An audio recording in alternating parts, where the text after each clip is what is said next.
Yeah. A lot of fun names. Yeah, we'll be. Welcome, everybody, to Bird's Nest Stadium in beautiful Georgetown, Kentucky on a sunny Friday evening. I'm Cal Oakes along with Sam Sutton. We're here to bring you what should be a good one. Don't judge it by the record. Scott County coming in at 2-0, and they steamrolled Lafayette after an emotional win over Franklin County. Going up against Bryan Station, 0-2, but they merely lost those two games to the consensus two of the top three teams in the state, regardless of class, that being Frederick Douglass and Bull County. So Bryan Station, computer rankings wise and perception wise, a lot better, I think, in most people's minds than that record would indicate.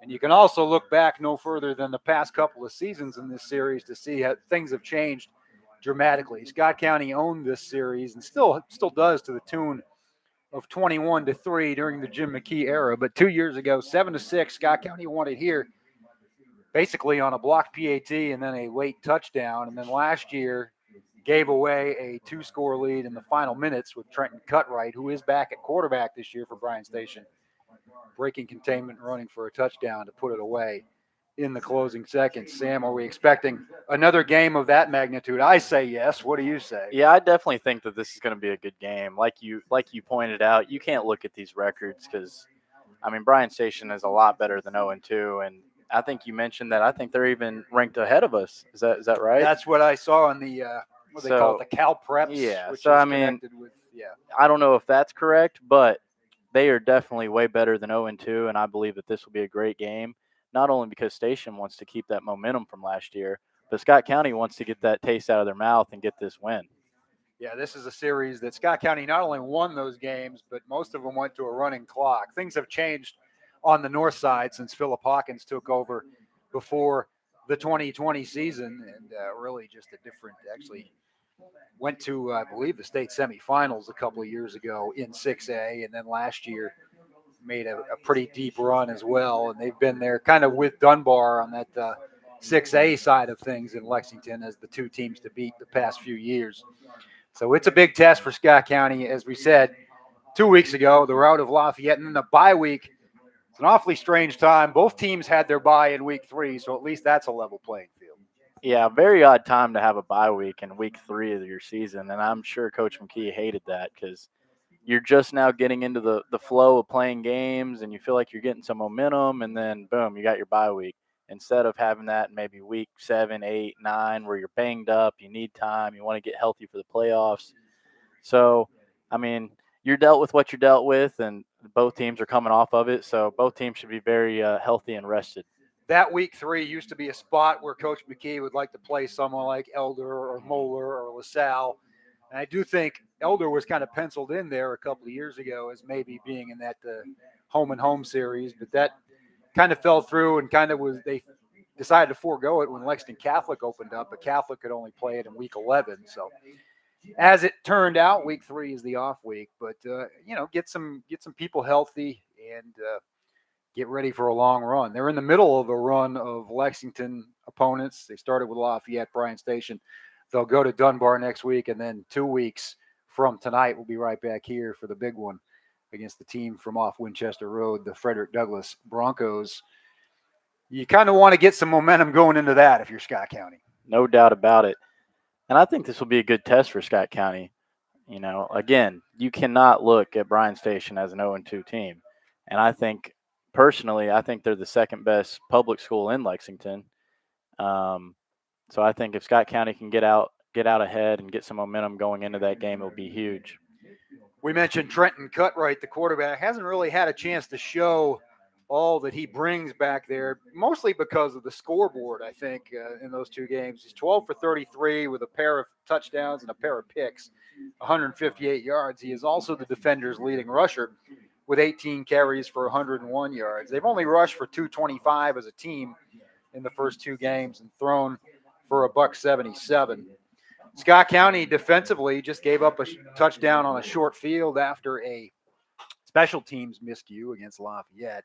That game was over after 12 minutes. It was running clock 3 minutes into the second quarter. So a lot of people got to see time on both sides of the ball that night. But I've been impressed, as I know you have, with this defense led by Elijah Adams, among others, but just swarming to the ball and a lot of tackles for loss early in the season. Yeah, I think this team goes as far as Elijah Adams takes them.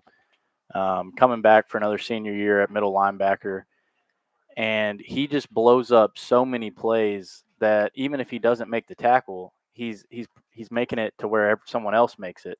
And I think he leads that defense so well. And then on the front edge, you got Jasonte Harmon, who has been wrecking everything also. I feel like he's getting off the line before they're even snapping at half the time.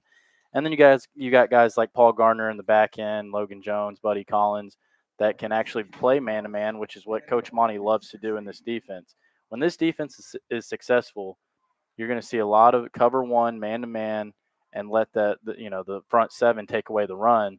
And I feel like the last couple of years he hasn't been really able to do that.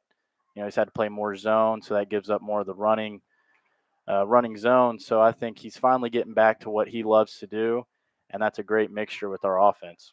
Talking about Elijah Adams, along those same lines, we did our weekly sports show for the News Graphic on the 3 super seniors that start for Scott County. Elijah Adams being the one on the defensive side of the ball, and then on the offensive line, you've got Ethan Miracle and Daniel Daff. And when you stand next to those 3 guys and talk to them, you can just tell the physical difference, the maturity level of a 5th-year senior at this level of football. It makes a difference. You get that extra year of it's kind of like you're a man against boys in a lot of ways.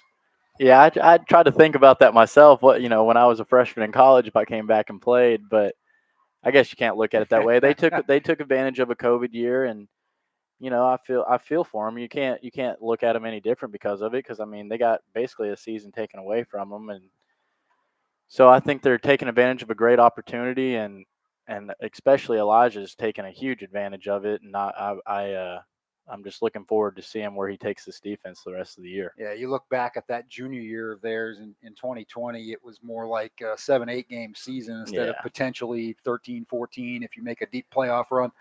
So, and they all admitted it was a difficult decision. It's not an easy decision. You're coming back when you could get on with your life, and you are in some way making a whole new group of friends. There's a lot of your classmates are leaving and some new guys are coming in, but they made the decision. And certainly to this point, no regrets there as they are off to a flying start. Yeah, and a bunch of teams and players from around the state have done it as well. So it's kind of a trend right now. Yeah, everybody was given that one-shot deal by the Senate bill that summer, and a lot of people have taken advantage of that opportunity. So we will see how it impacts Scott County going forward this season as they take the field.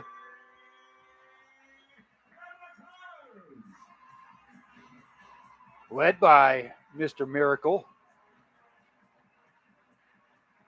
Said even if he wasn't a super senior, he'd look about 25 years old. I kid him quite a bit about that. Good crowd filing in on both sides here as we get ready for a 7:30 kickoff with the sun setting off behind us in the west. Beautiful night for football.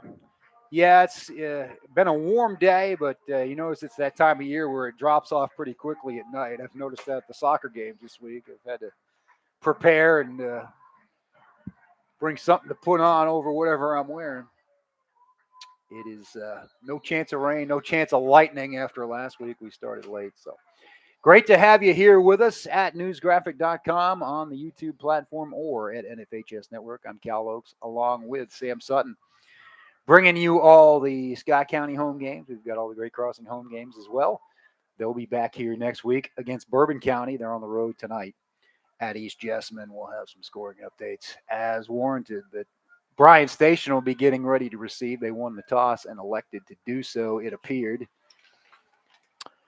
Well, Kel, we just talked about Ali coming back, and he's already out there on the kickoff team. So he put about 5 hours ago, he posted on social media, I've got medical clearance, and he's excited. And you've mentioned, I don't know if we talked about it on the air or off the air, but he had an eventful offseason as far as where he was going to play. But once he did decide where he was going to play, he had to overcome some injuries, and now he's here wearing the all-black uniform with the red numbers tonight and ready to get going on the kickoff team.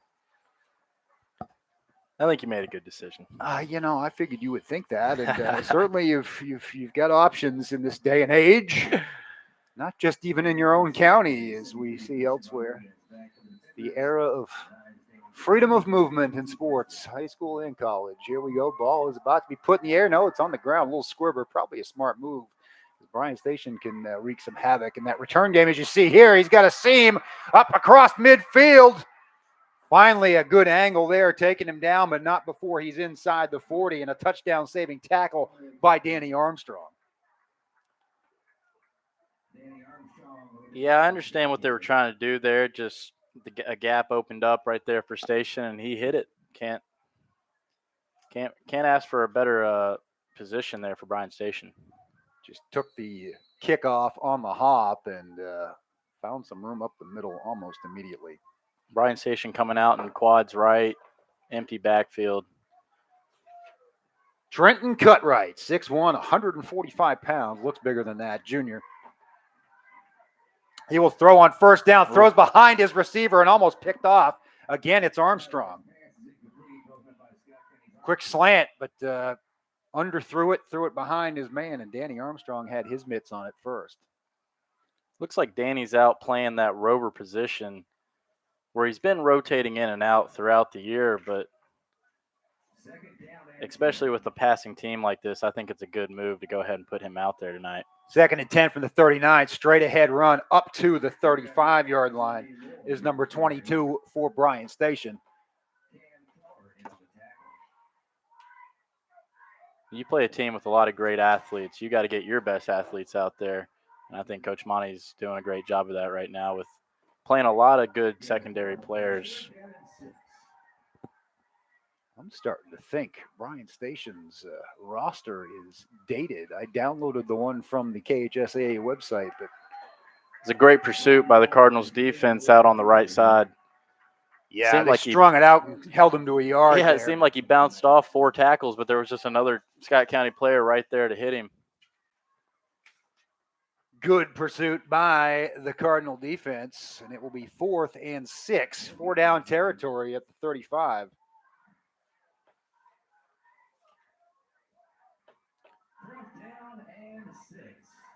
Jeremiah Mundy Lloyd hadn't played this year until tonight, but he carried it the last 2 plays, and there's the quick throw, and it will move the chains right at the marker. Beautiful touch throw by Cutwright to Jaden Walker, the senior, 6'1", 175. That'll move it to the Cardinals 29, and Station converts the 4th down. Yeah, that's a good job by Station, not getting too creative right there. Just run a 6-yard hitch, hit him with it. Mundy Lloyd straight ahead, bounces off one tackler, but runs into his own man, and then also hits Scott County's Luke Valencia after a gain of maybe a yard. 2nd and 9. Cutwright helping Mundy Lloyd with some equipment there. Plenty of time on the play clock, ticking down toward the 10-minute mark here in the first quarter. You haven't missed much. Opening drive for the defenders. Long kickoff return, put it inside the Scott County 40, and they converted a 4th down from there. There is a nice throw on the money, but through the receiver's fingertips. Maybe overthrew it a little bit, but not able to make the catch there is number 15, Larry Wilkerson.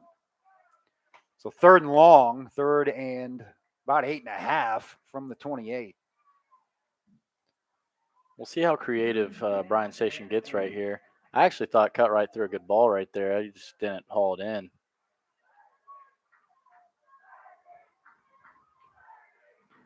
Cutwright, lots of time, steps up in the pocket, but runs out of room at the 30. Got crushed for a sack. Jasanti Harmon was there, but also number Nathan 62, Hall. Nate Hall, starts on both sides of the ball. Hope you saw his interview with Cash Daniel earlier this week on WKYT. Got some TV time. I saw that. I thought he did a good job. He did. He's a well-spoken young man. Looks like Station's going to go for it again. 4th and 11. You're in no man's land. I don't disagree with this at all. Cutwright goes deep. He's got a man down there, but well covered by the Cardinals. They had a couple in the end zone as well, and Scott County's defense will hold. That was a great deflection by Jackson Dameron in the end zone right there. they kind of just ran 4 verticals and just kind of threw it up, try to let the best athlete win. Jackson Dameron made a great play on the ball. Scott County will take over at the 30-yard line. Bryan Station returned the opening kickoff into Cardinal territory, but couldn't do anything with it. Converted 1 4th down, not the second. And Andrew Hickey under center now from his own 30 for the Cardinals. That's got to give that defense a lot of confidence right there. They take the kickoff back to the 40, and you pretty much stop them. Lots of room here on the outside. Knocked out of bounds at the 45. We just talked about if he was going to play. He got the first carry of the game. Get your feet wet, Ali Hamdia, with a gain of 15, and he is lightning quick and a playmaker that you will see plenty of here the next few years for Scott County. Gets them a first down and gets them some room to play with at their own 45.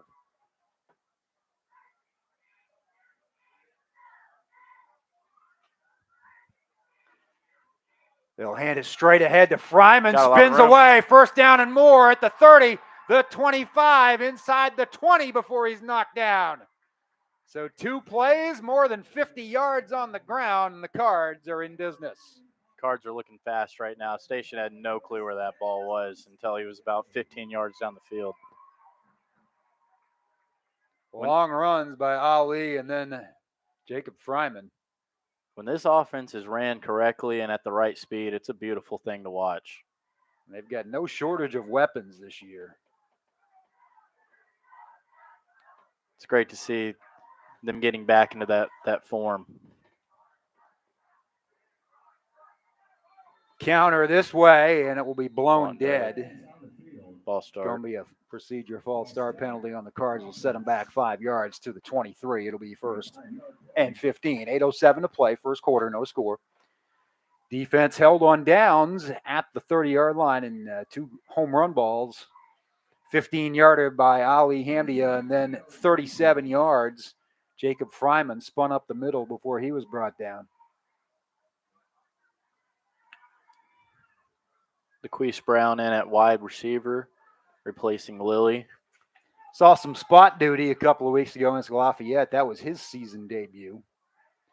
So the Cards have added some key pieces here in recent weeks. There is another procedure penalty. Yeah, like you mentioned, I talked to Paul Gardner a few weeks ago after the big Franklin County win, safety for Scott County, and he mentioned, that was just the beginning of it. We're getting 2 guys back, and I think we're only going to get better. And he was talking about Ali and DeQuise Brown, and I don't think he's wrong, Cal. I think they're only going up right now.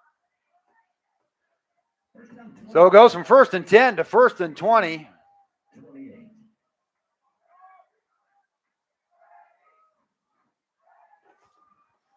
They will stick with what they know, but run it wide.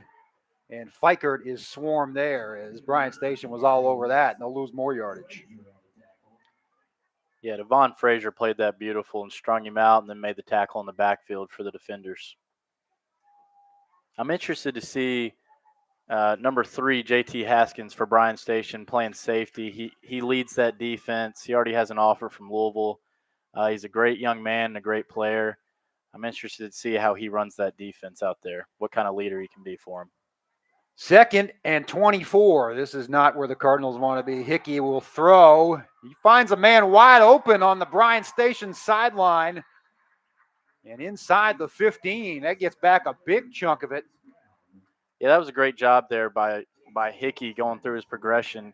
He wanted to go to York on the post and then looked at Brown. He went all the way to his 3rd progression down to Thomas Fikert out in the flat, and he was wide open. Check down to Fikert, who did a good job bouncing back after getting smothered on the last running play. And now we have 3rd and 7. Something else, the offensive line did a great job right there. You very rarely see Scott County go to their 3rd progression on a pass. Good job by the O-line holding up right there, getting them in 3rd and manageable. It's key because it gets them back into field goal range potentially. Straight ahead. Not a lot there, maybe a yard or 2. It's Ali again, but nothing doing. He got it to the 13. It'd be about a 30-yard field goal from there, or it would be 4th and 5. What are you calling here, Sam? I definitely think Coach P is going to go for it. I think he probably suspects you're not going to beat Bryan Station with field goals. No. I would expect them to go right here on a third snap count, try to draw them off, get an easy first down. That doesn't work. I'd expect we run probably a sweep, maybe a corner route to Isaac York. Here we go, 4th and 5. They will go for it. And another whistle. Another false start. And that's going to make it even tougher. The 3 false starts on this drive after it was so promising from the start with 2 long runs to get it inside the 20. This will back them up to the 18 again. That was where this sequence of downs started. It's 4th and 10. Now you've taken many of those options off the table. Hickey comes over to get the call. Yeah, I'd expect a pass now. Absolutely. You're 4th and 10. You got Hickey. You feel confident in him. You need to hustle, though. Play clock's down to 4. Winding down inside of 5 2, seconds. 1. And now you got to burn a timeout. So this has been a shaky, after a very explosive start, a shaky continuation of that drive. Yeah, both McKees down there aren't too happy with Andrew Hickey right now, pointing at the play clock. But he's young. Sophomore, a true sophomore at that. That's something he'll learn.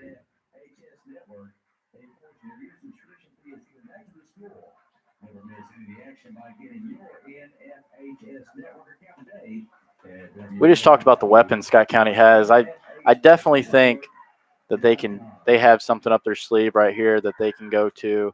You know, in the past you might just 2-step drop, throw a fade, or whatever it might be, because you might only think you have one true option.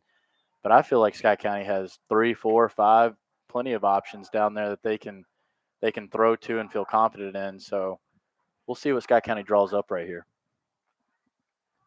Being told there's some audio issues. So you're not hearing us on the NFHS feed. Trying to get that worked out.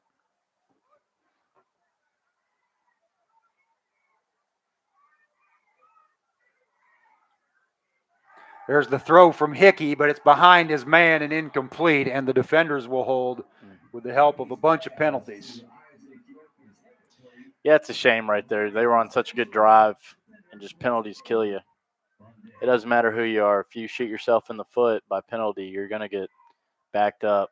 No, and again, this is an offense that you definitely can't be behind the chain. Can't afford it. Especially against a good team.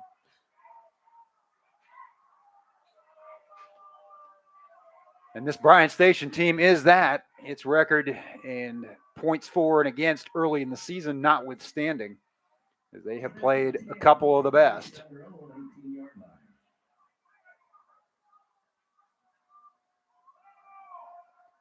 Helmet comes flying off. It's a Scott County helmet. Looks like it belongs to Logan Jones, as he'll go pick it up and take a play off. Armstrong in on the tackle again as the run mustered about 3, maybe 4 yards up the middle, 2nd and 6. Number 28, Justin Stevenson's coming in for him. We'll see if it's just for this one play. By rule, if your helmet comes off, you're off for the next play.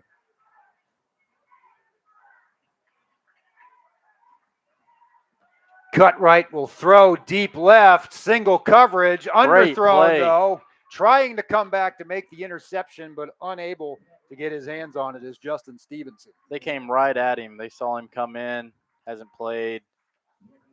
Try to throw a go route on him, and he made a beautiful play on that ball. Cutwright looking for one of his favorite targets down there, Jaden Walker. He almost picked that off. He did. He put a little too much air under it, did Cutwright. Stevenson man overran it. Had about a Superman dive to break that up. Cutwright running for his life now. He's got room over there. First down and runs to the 12th man past the 30 at the 32 and gets the defenders a fresh set of downs with 3:58 to go first quarter. That's where having a great athlete at quarterback can help so much. Nothing was there for him. The pocket was breaking down, and he just scrambles, gets first down. That's what he did last year repeatedly, and especially at the end of the night to put a hurt on the Cardinals.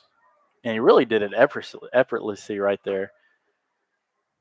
He didn't even make it look hard. Nope. He's got another gear when he gets around that corner. It looked like a bunch of guys moved early. Monday Lloyd up the middle to the 35.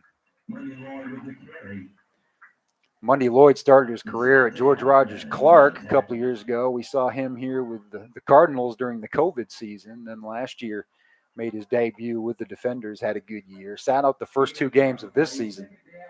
But he's a threat back there. Caught me off guard when I saw his name on the roster because in all my game prep, I hadn't thought about him. There he is. We're going to think about him now as he runs for a first down across the 45. So a gain of 10 plus. He's for a the big senior. back. He is a load at 6'2", 205. And they're in that pistol set, so he's getting a running start right at the line every time he's getting the ball. Defenders had good field position, couldn't take advantage of it on their first drive. Now start deep in Scott County, or rather in their own territory, but move it up close to midfield now at the Defenders 45. Under 3 minutes to play in a scoreless first quarter. That's got to be a just a snap, and nobody else moved, and then a couple of defenders moved, and it's going back 5 yards. So it gets one of the 3 back that Scott County, in reality, self-sabotaged itself with. I don't even know if that really was a false start. It just looked so bad because he snapped it with you no have to one call knowing. something at that point. Once you blow the whistle. Yeah, he blew it kind of early there. Similar to basketball. Blow the whistle when there's contact. You got to call something. It's either traveling or an offensive foul. There is a quick slant, and up close to the first down, just a yard shy is Jaden Walker. But that's another play that the defenders look like they could be dangerous with multiple times if the Cardinals aren't careful. Yeah, taking advantage of that zone defense right there with a quick slant. It's a gain of 14.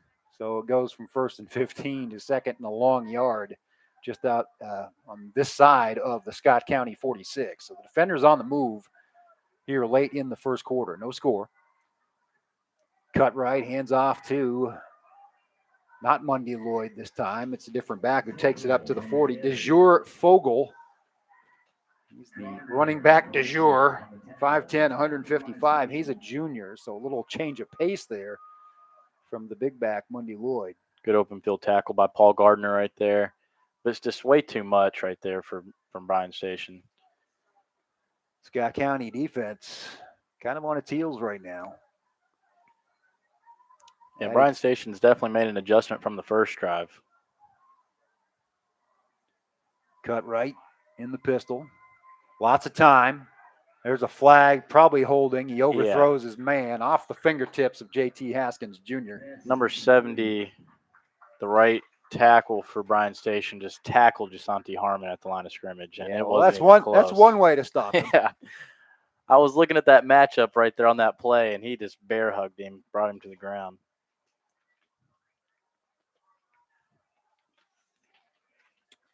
That'll push it back 10 yards from the spot, so it'll probably end up being more than 10. As Cutwright was pretty deep in the pocket. It'll be back on this side of midfield at the Bryan Station 48. 1st and 22. That's a break for the Cards. So both teams have hurt themselves with penalties early in this one. That's definitely a break for Scott County, but you got to take advantage of it. You can't let them get, 10, 15 yards right here on first down.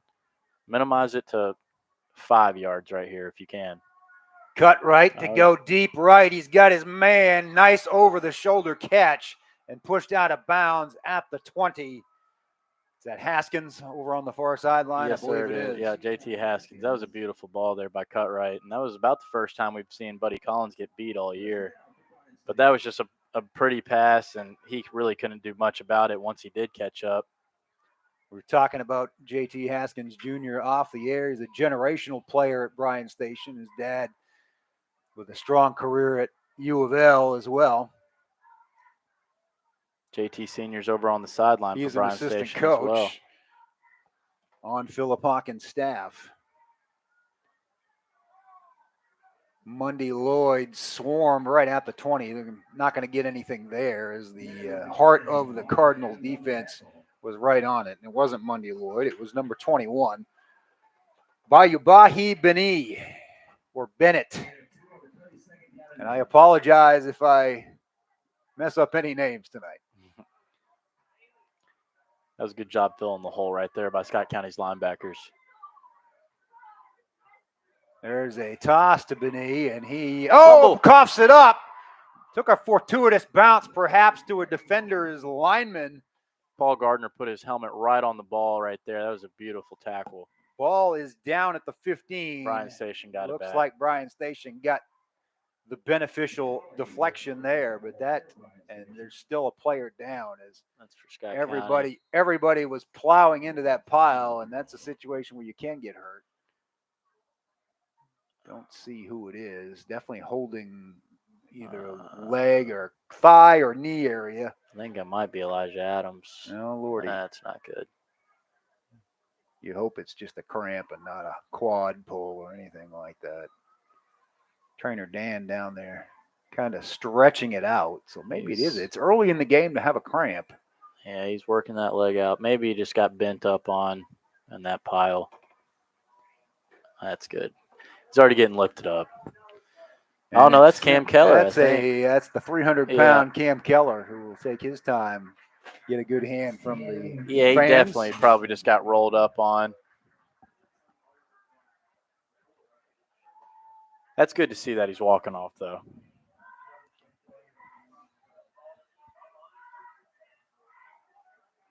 But we definitely need to get him healthy, getting back out there, especially with Bryan Station running this ball right up the middle so much. He's just such a run stopper, plug the hole kind of guy. Like you mentioned, sitting there at 300 pounds.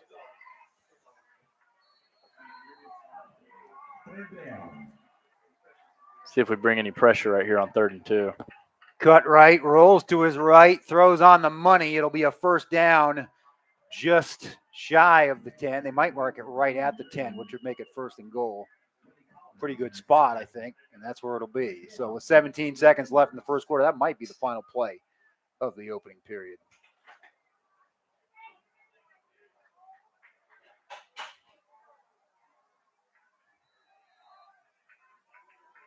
Yeah, I think they're just going to run it into the second quarter. So Station will start the second quarter with 1st and goal after a scoreless opening 12 minutes here on the Bird's Nest Broadcasting Network. Cal Oaks, Sam Sutton with you.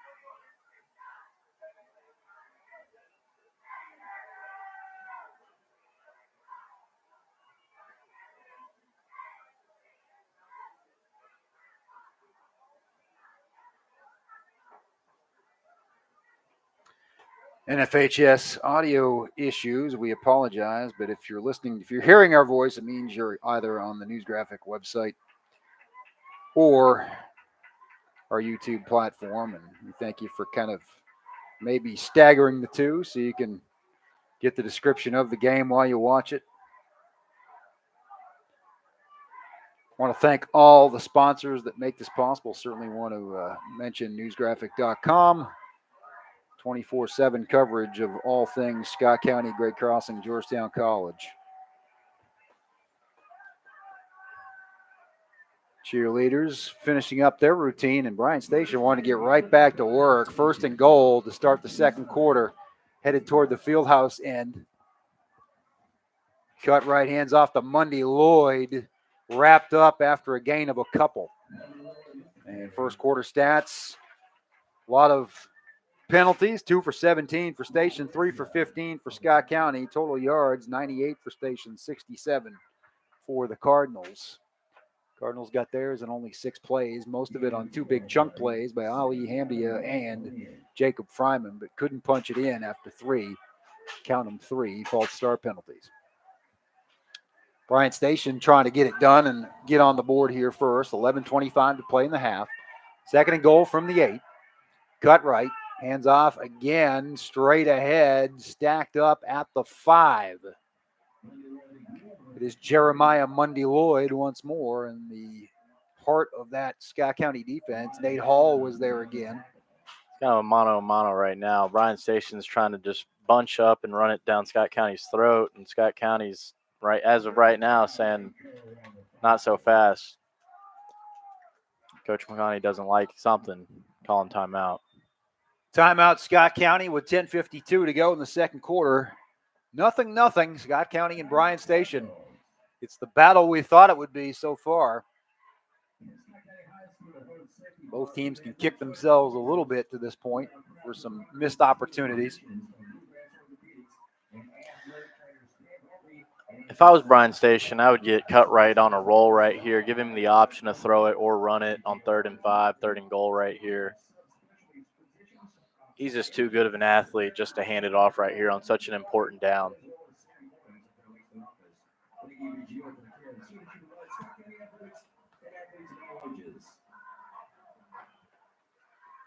And if you're Scott County, I'd bring pressure on him. Don't let him make that decision so easy.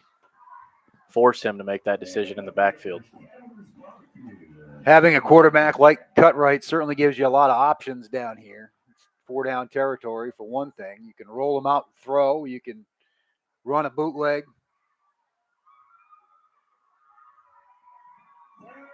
Looks like they're going bunch package again, but like we mentioned, watch out for a play action right here. Yep. He will run the naked bootleg. Scott County had a couple of guys stay home, but they couldn't stop Cutwright from spinning into the end zone. With 10:45 to play in the half, the defenders are on the board first. That's exactly what I thought was going to come right there. He's just too good of a player not to give him the ball in that situation. That was a good play design there by Bryan Station, though. It was. I kind of had a gut feeling myself with having two plays to punch it in there that might be the call on 3rd down. A little bit of a low snap, but Cutwright got it down, and his man booted it through the uprights. Number 29, Zachary Gentry. He's a soccer player for Bryan Station, so both teams rating their soccer team for their place kickers. Hopefully we'll get a chance to see Ian Stanley kick a few extra points for Scott County, but right now they've been shut out to this point. Only one series, and it was sabotaged by penalties. Yeah, I thought Scott County was moving the ball beautifully. What'd you say, 6 plays we've ran? 6 plays, 67 yards. Yeah, so they backed themselves up 3 times. I still feel very confident in our offense, and I think they'll go right down and tie this thing up right here. Let the defense get some rest, let them go through it, talk it over, go from there. But it starts with this kickoff. Watch out for an onside kick. Be ready. Get your walls made right here, and let Buddy Collins or Logan Jones get through right here. Bryan Station returned the opening kickoff into Scott County territory, couldn't cash in. Then Scott County had a nice drive that they couldn't finish. Bryan Station went the distance with this last one. So it's been a fast-moving first half down to the 10:45 mark of the second quarter. Gentry to kick it off.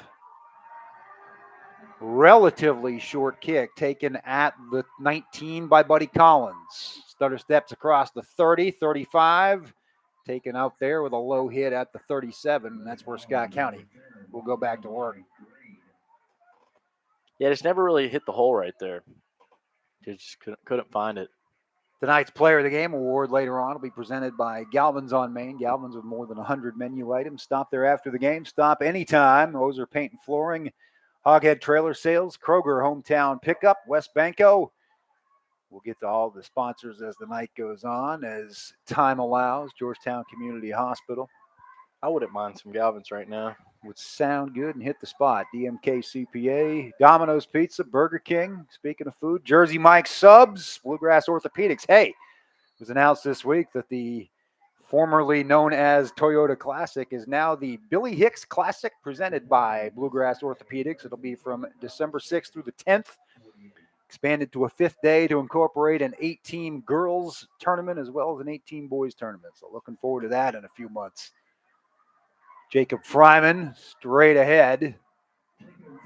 Guess they must have marched off 15 yards against Bryan Station after that kick return. We were talking about sponsors, and Scott County starting that drive on the Bryan Station side of the field. Gain of a couple for Fryman, 2nd and 8 at the defender's 46. So there's a little bit of a break as the Cardinals try to snap back here. 10-13 to play in the half. 7-0 Station. Andrew Hickey under center.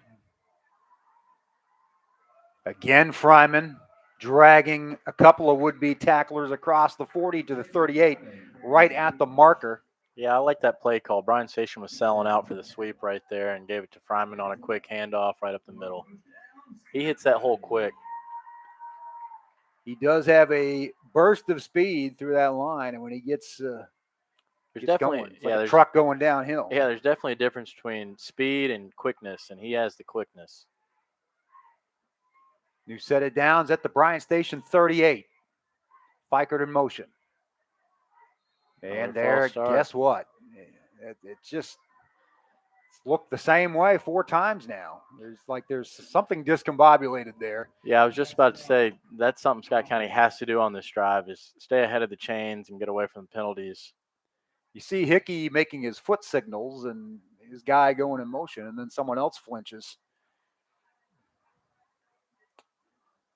And I feel like they've had a very clean first 2 games, especially on false starts, and maybe it's just getting the rust off the bye week, but 4 or 5 is way too many, especially That's in 4 the first. already, and it's 1st and 15, Yeah. and just nothing there as they ran outside. And see, it just changes your play calls. Yep. Ellis Hughley goes wide left and gets smothered for nothing, maybe even a loss of a yard. Back to the 44, so 2nd and 16. You just don't feel like you have the luxury to run it up the middle with Fryman on 1st and 15 the way you do on 1st and 10. Yeah, it makes you predictable also in this offense. There are tendencies, and people scout those tendencies and kind of have a feel for what you might do in certain down and distance situations. Hickey makes 2 fakes, has a man, but he underthrows it, or overthrows it rather, and it could be 6 the other way. At the 30, the 20, cutting back to the 10, and he will score. 70-yard pick 6 for the defenders. And that's maybe the first mistake Andrew Hickey's made all year in the passing game. Only had 3 incomplete passes coming in. It's number 10 for Bryan Station, taking it to the house, Jaden Shagog. Yeah, that was just a good play by him. He was on the wide receiver, and Ellis Hughley came out on the wheel route, and he just jumped off of his guy and went on to Ellis. When Hickey threw that ball, he was open. He just did a good job of jumping that route right there. He sure did.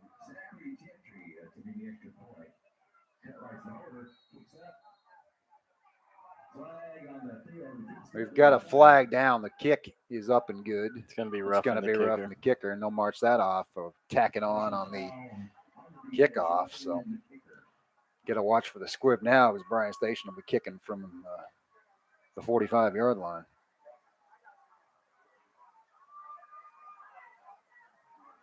Well, definitely not the start Scott County was looking for. And again, as we've seen over the years, it's not the greatest catch-up offense when you get down by a couple of scores. You kind of have to stay true to what you do. Right now, they're not doing what they do. The self-inflicted mistakes with the 4 jumps on offense. It happened last year in the Bryan Station game in the fourth quarter, too. A costly jumping off, thwarted a drive, and gave Bryan Station one more crack to win the game. Yeah, good news is there's still tons of time. You can still run your offense. It's not like there's 6 minutes left in the fourth quarter and you're down by 2 scores. You're still in the second quarter. Still run your offense. Get this to 14-7 right here, and you're right back in it, and you're fine. But if you're Scott County, you can't panic, the player-wise. I know the coaching staff isn't. If you're the players, if you're Andrew Hickey, you got to leave that in the past, have a new mind, and you'll be fine. One of Coach McKee's favorite expressions, can't push the panic button. Exactly. Again, especially this early in the game. If I was Station, I'd onside kick right here. That's what I was thinking or you can just boot it Just through the kick end zone, which is what they'll do, See, and set them at the 20. I've I never agree with you. understood that in high school. No, because, I mean, what's the worst that can happen? Well, the worst that can happen is I guess they return it for a touchdown. Yeah, but that rarely happens. Yeah, let's say they fall on it. They're at their own 35, 30. 30. Squib kick that, onside kick that, do something, try to pin them back. Kicking it through the end zone, that's never made sense to me. It's really only a net gain of 25 yards if you're Exactly. Bryan Station, because you're kicking off from Scott County's 45 to begin with. Now, if you got, But if you trust your defense and say, Yeah, okay, 80 yards, 8:21 on the clock, Scott County can certainly score that quickly. They've done it. They could score multiple times in that amount of time. But I can understand if, you feel like, you're playing Damian Harris back there and you think he's going to take it to the house, that's fine. But one thing. Unbelievable. Looks Is like this Scott number County 5? got another one. This is just something that you and I I've aren't never accustomed seen to seeing at all.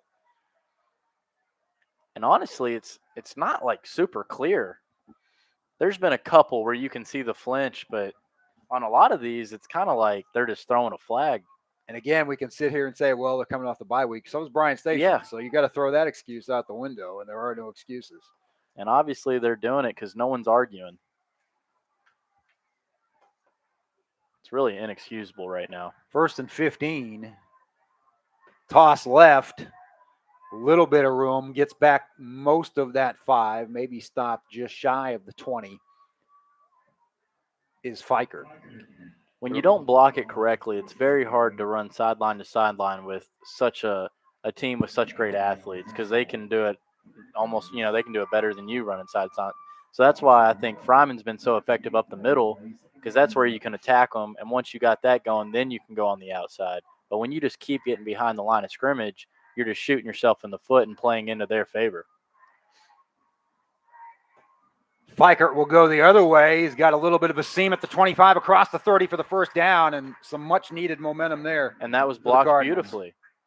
When Scott County blocks their plays correctly, they're going to gain yards. You just got to stay ahead of the chains and stay in your gap, stay in your line right here. Fikert for a gain of 14 to the Scott County 33. 7.5 minutes to play in the first half. Bryan Station leads 14-0. I also thought Fikert hit that hole very, very hard. That was explosive. He didn't mess around back there.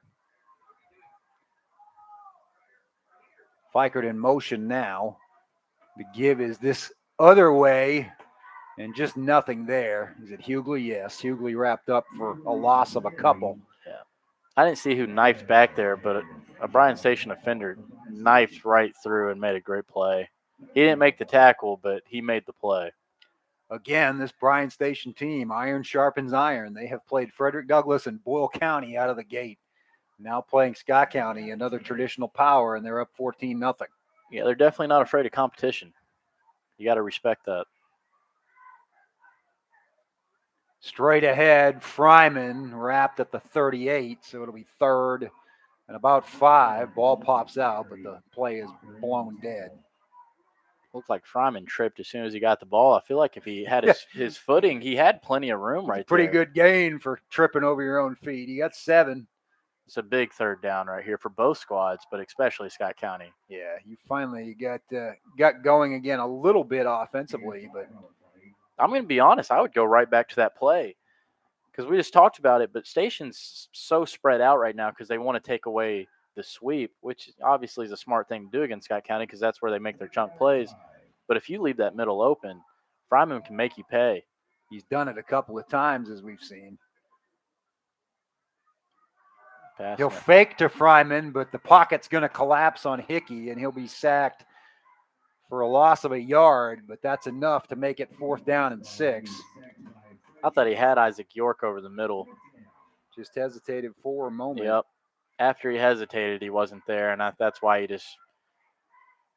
he pulled it down and just took the sack. But I thought he had him there originally for a 1st down if he had to hit him with it.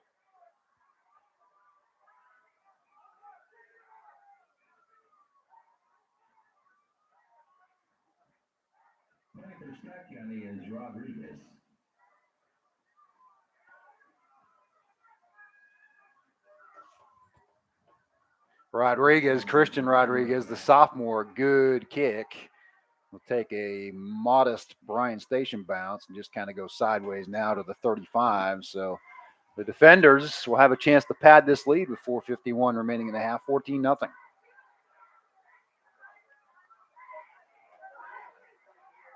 If you're Coach Monty in this Scott County defense, you got to hold up right here. Obviously, your offense hasn't put you in a great position, but it'd be very hard to go down 21-0 right here. Get a big stop, maybe a turnover, give your offense confidence. Maybe give yourself time to put something together before the half, and if you Yeah. don't, you receive the second half kickoff. Exactly. So you've got some things in your pocket here, but you've got to stop Bryan Station. And as we both know, 14's a heck of a lot different than 21. Cutwright with the keeper to the right. He's got a lot of room at the 40, taken down just shy of the 45. Danny Armstrong again. He's had a big night so far, but yeah, that was just a straight quarterback keeper right there to the outside. Not before Cutwright gains 10 for another first down. 4:41 to play, second quarter.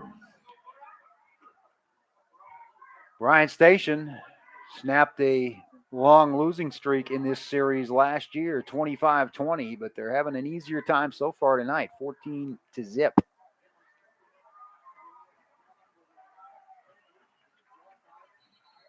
That one whistled dead, and maybe a timeout or defender's going to get called for the false start. They've had a couple as well, but yeah, it's definitely getting called a lot closer than you normally see.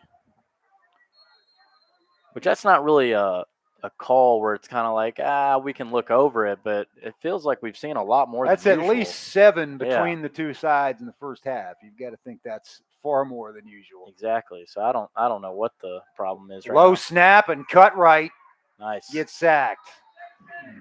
He didn't have a lot of time as I think it was Scott Jacob County Blair. was coming right in. Jacob Blair, number 19. He did a good job of coming in on that outside blitz, keeping him inside, and then Cutwright had nowhere to go, and he just tackled him from behind. You got to do that with running quarterbacks. Keep them contained. Loss of another yard back to the 39, 2nd and 16. Clock ticking away at 3:37 to go in the first half. Again, though, right here on 2nd and 15, you can't let them get 12, 15. You know what I'm saying? You can't let them get a big chunk right here. Monday Lloyd met quickly. Great play. Cam Keller. We just talked about getting him back in. He's back in there. He got some treatment on the sideline and got his mitts around Monday Lloyd long enough for a couple of teammates to come in and participate in the cleanup. 3:12. Bryan Station will call timeout, or is it Scott County? I believe Bryan Station called it, which, it doesn't really make a lot of sense to me. 3rd and 16. They did call it. That will put them down to 2. Cardinals still have 1. 3:12 to go in the half. Defenders on their own 39-yard line. Long way to go here. I guess, as they've if you don't make it, you're giving Scott County some time to play with. I was about to say, they've shown that they can drive it on Scott County, but let's say you don't get this right here, you just save Scott County a lot of time, especially when they run the wing tee. So, they need all the time they can get. Thanks to more of our sponsors, Clark's Pump and Shop, multiple Georgetown locations, Sword Performance, the official sports drink of Bird's Nest Athletics, Chick-fil-A of Georgetown. Lots of good eats.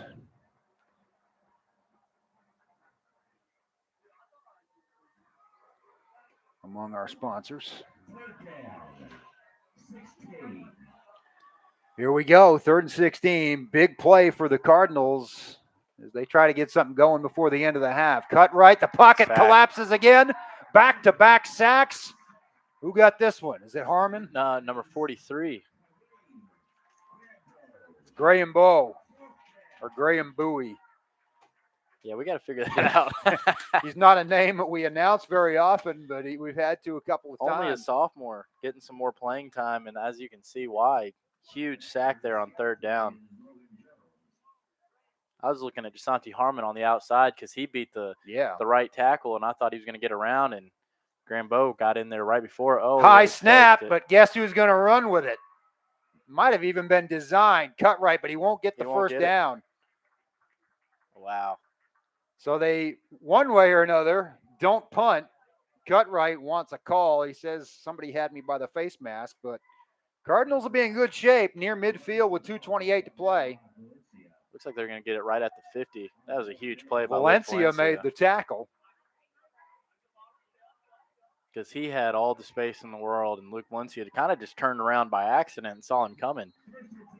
He was getting in his drop to block down the field for a punt. Great play, though, right there. Scott County has to take advantage right here. Fryman up the middle off left tackle to the 45, so they gained 4. See, that's what you got. You got to stay there. Feed Fryman, stay ahead of the chains, and then those sweeps work. But when you're just going sweep, that defense spreads out, more out and out, and they can stop it then. And that's when play action works too. 2nd and 6 from Another the 45 and the 6th false start of the half. Now, I did see that one. That was on Isaac York at tight end. Unbelievable. That'll push it back to midfield. 2:02 to play. It's just been self-inflicted damage. And when Scott County's not shooting themselves in the foot with penalties, they're moving the ball. But every time they get behind the chains, they just... I mean, we've seen at least 4 double-digit gains tonight between all the different backs, and there's Fikert faking it, but they ran up the middle. I thought nothing Fikert doing had that there. ball. I did too. I was hopeful as he was running to pay dirt.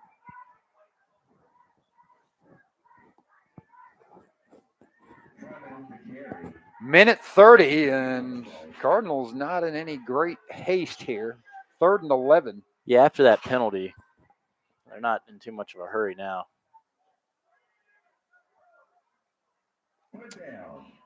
Cards don't have a lot of calls for 3rd and 11 is part of the problem here. And the other problem is when you're in that predicament, Bryan Station, can kind of pin their ears back. You don't want to leave them with a lot of time either. Hickey, a little timing pattern down the home sideline, is knocked away by Station. Got lucky there. It was intended for Eli Lilly. But good defense there, staying at home, was Mayshawn Baker-Thomas, 6 foot, 175-pound junior. 59 seconds, clock will stop, 4th and 11. Cards will try to pin it deep and hope that the defenders will just sit on it for the final seconds.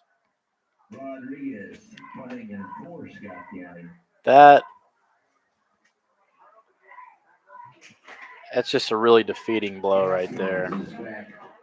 Your defense makes a great stop. You get the ball at the 50 with 3 minutes left, and you do nothing. Rodriguez had to go up and get the snap and kind of shanked it out of bounds. It'll be a 15-yard punt. And that'll leave Bryan Station with fairly decent field position in 52.4 seconds. And this has been a rough half in all phases for the Cardinals.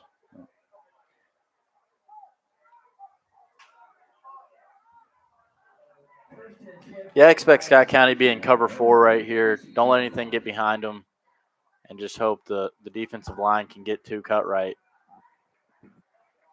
But this is also where he thrives with scrambling. Doesn't take him long to get you into field goal range or take a couple of shots at the end zone if you let him run. There's a quick throw, well covered over on the far sideline to I believe that was stifle Luke Valencia. Looks like Luke Valencia from that hawk position. Yeah, he was all over that. Damon Green made the grab for the defenders, who will use one of their 2 remaining timeouts, 37.2 seconds. They only gained a couple up to the 38.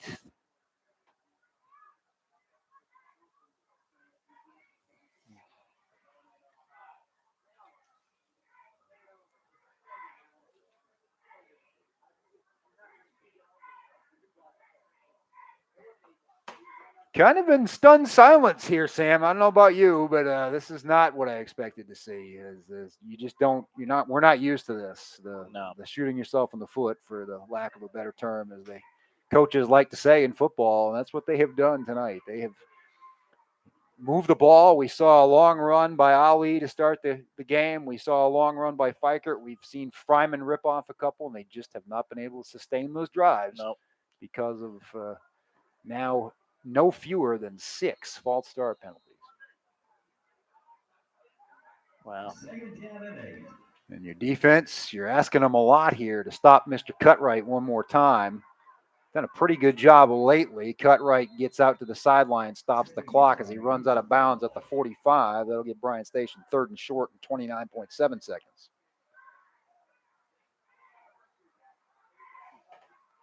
It's like Grambo might have knocked the breath out of him.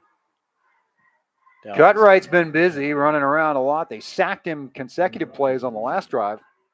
And then he ran with I don't know if it was a design fake punt or just off the high snap, but they stopped him shy, tackled him hard, and another flag.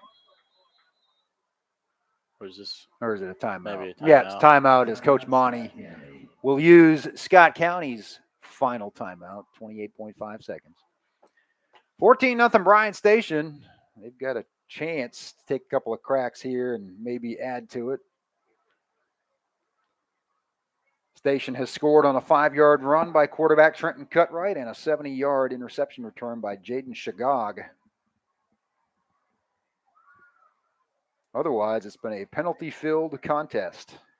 Yeah, I mean, Bryan Station hasn't stopped Fryman pretty much one time tonight. He's been ahead of the chains, and when he's ahead of the chains, then we go to Fiker or whoever, and they get yardage. But when we keep getting backed up, we could try to go to the sweep. They know what's coming, and we just keep doing it. Not to get ahead of the halftime conversation, but that is a point that Coach McKee will have to instill after obviously hitting on some of the teachable moments and maybe reading them the riot act a little bit, is that you are still in this game. Yeah. It's 14-0, assuming they can stop them here. Yeah, definitely. You've got the ball coming out of the half.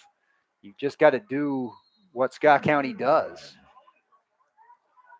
Uh-oh. Some confusion. Cutwright maybe senses it. Running around. Lots of room in the open field. He got held. Scott County did. Oh, no call. Breaks a tackle. There he goes inside the 20, the 10. Still going. Touchdown, Trenton Cutwright. 55 yards. Unbelievable. A disastrous half for the Scott County Cardinals ends perhaps fittingly there. Wow. The one thing you couldn't allow to happen. And you could see even after the timeout, there was a lot of they had miscommunication and hand signals going on with the defense. And Cutwright snapped it quickly. Tried to look like he was going to survey the scene and maybe throw it. And then he just saw all kinds of real estate. PAT is blocked. That's about the highlight of the half. I think it was Logan Jones that came in there and got it. But it's 20-0, Bryan Station.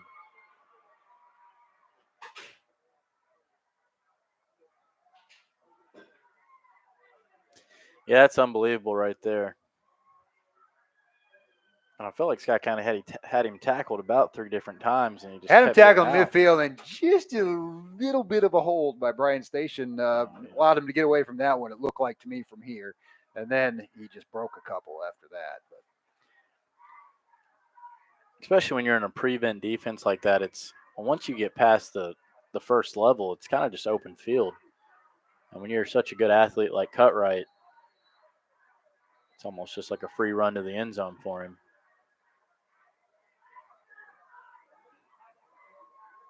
I mean, the best thing you can hope for right here at Scott County is you take this kickoff all the way back. You only got 9 seconds left. So you're definitely not going to get an offensive play off. And even if we did, I would say we would just take a knee right here. Coach Key's very prideful in his special teams units. So I'd be shocked if they don't at least attempt right here.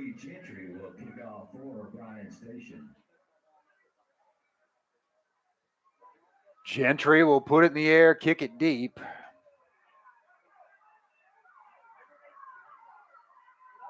The 30, down at the 32, and time, whoa. The hometown fraction of a second stays on the clock, 4/10.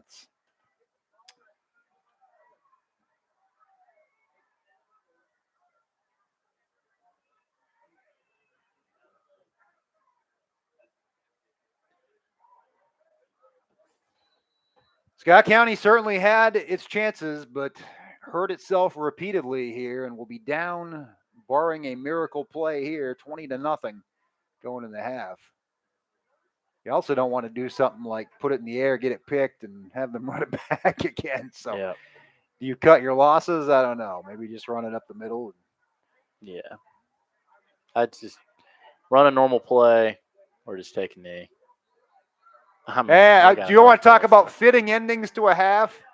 How about the 7th procedure penalty? I just say I- you take a knee, go to the half. It can't get any worse right Wow. now.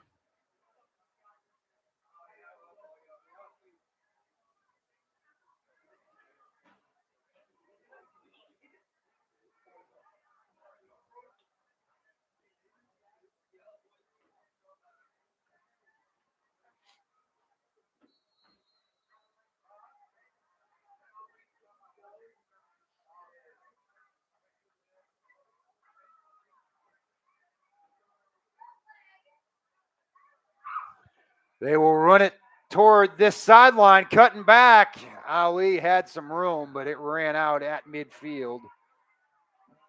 He got knocked down hard, got back up, probably jarring a little bit, but cooler heads prevail, and they will head to the halftime locker room. It has been all Bryan Station. The defenders know it as they celebrate with their crowd.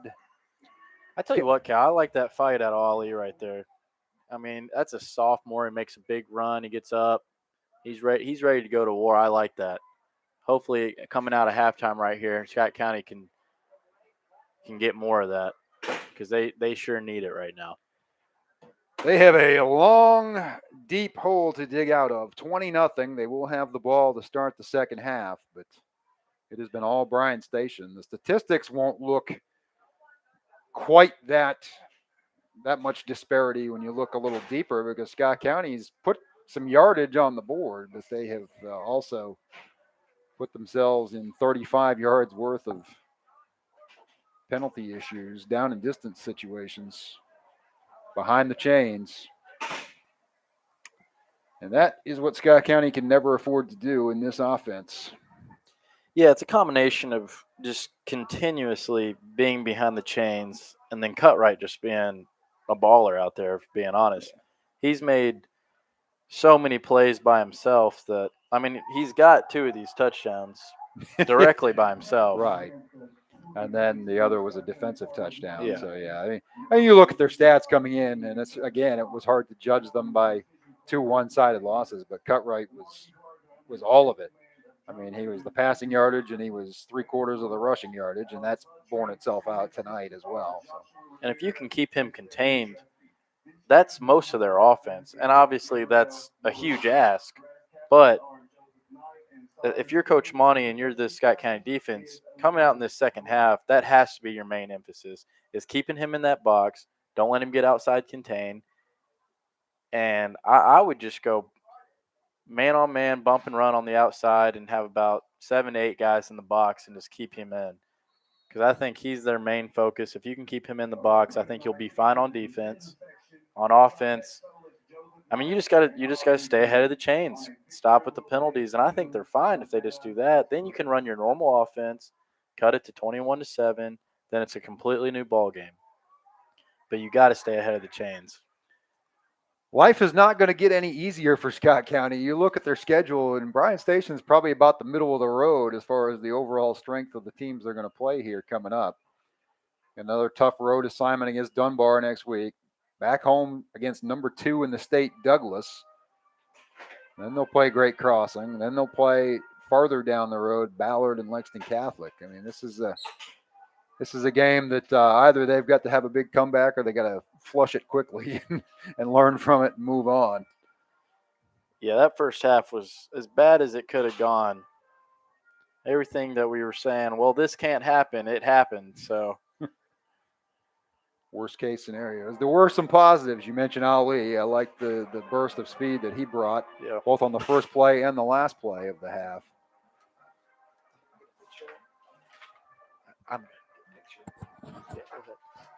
Yardage for the first half, 192 to 124. So that doesn't speak to the 20-0 route. What does? 8 penalties for 50 yards for Scott County. And they're all false starts. At least 7 of them. were 5-yard false starts, and then there was the 15 yards that also put Bryan Station in a good spot. Time of possession, just about dead even. Third down conversions, that's something that Bryan Station's been successful, mostly because of Cutwright, 4 for 7. Cutwright, 9 for 93. He'd be over the century mark if not for a couple of sacks. 2 touchdowns out of those 9 carries. He's averaged 10.3 a pop. Jeremiah Mundy Lloyd, first appearance of the season for him, 9 for 28, keeping it honest. Cutwright, 5 for 9, passing for 58 yards. He has been sacked 3 times.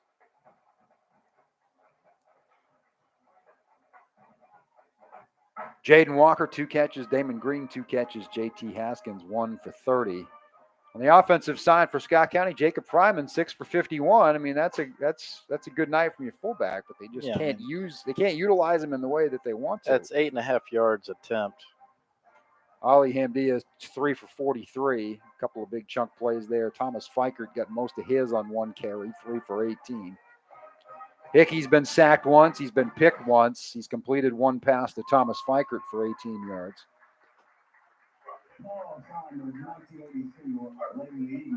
Valencia and Garner have been the leading tacklers, and that in itself may not be the best sign. It's just different from what it's been the first 2 games. They're getting outside, and those guys are having to go east and west and stop Cutwright.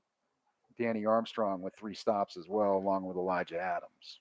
Yeah, it's just not a traditional offense that they're going to run on you. It's basically just, and you see it a lot in high school football when they have one special athlete that, they key on. So it's, hey, this is what we're going to run, but we're most likely just going to say, hey, go scramble. It's an offense that a lot of high schools run, but a lot of high schools do not have an athlete like Trenton Cutwright to run it, and that's the key. You take Cutwright out of this game, it's 7-0 them because of a pick, but you take him or maybe out. You don't throw that pick. Exactly. You're not down 7-0 and panicking. So he's fully responsible for their touchdowns. Yeah. Long way to go against this Bryan Station team that has played a bear of a schedule, 2 of the state's top 3, and they are putting it to Scott County right now by a score of 20-0. If you're going to come out, if you're going to have this comeback right here, something else that, we haven't really talked, we're talking about stopping Bryan Station, but not only stopping them, you got to do it in a timely manner. You can't just let them drive and then, get a big stop down in the red zone. You need a couple 3-and-outs right here.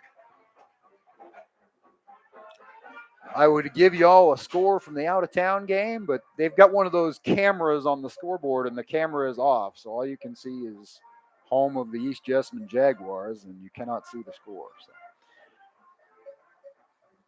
Shouldn't be too much of a struggle. I don't think Great Crossing will have much difficulty with that one. They are 3-0. The Jags are 0-3. But unlike this one, the records seem indicative of the strength of the 2 teams right now. It was 42-6 last year here. Warhawks will play Bourbon County next week and have a bye and have a good chance, I would think, to be 5-0 again going into the Battle of the Birds in 3 weeks. At least the Scott County band's looking good out there. The Scott County band is bringing it. Scott County band can't really critique their performance at all. It's still not the biggest band in the land, but an awfully darn sizable one that covers from the 30-yard line to the other 30-yard line.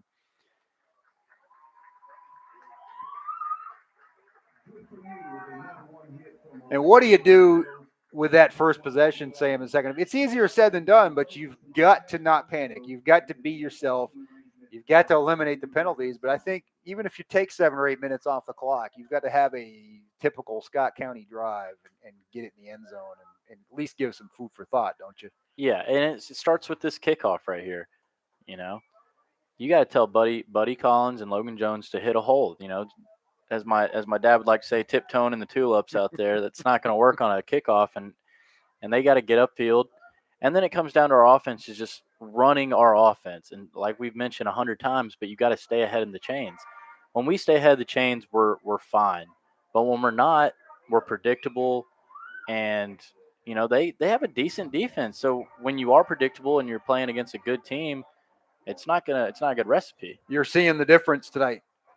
When you're running the pistol with Trenton Cutwright, you can get in 3rd and 15 and maybe survive. You can't get in 3rd and 15, 2nd and 16 if you're running the wing T. No, because and the wing T, it's such a system that every play is a play.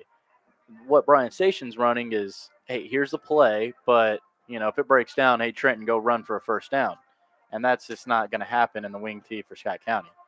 So that's why it's just so important to stay ahead of the chains and where you can actually run your offense to the way you want to run it.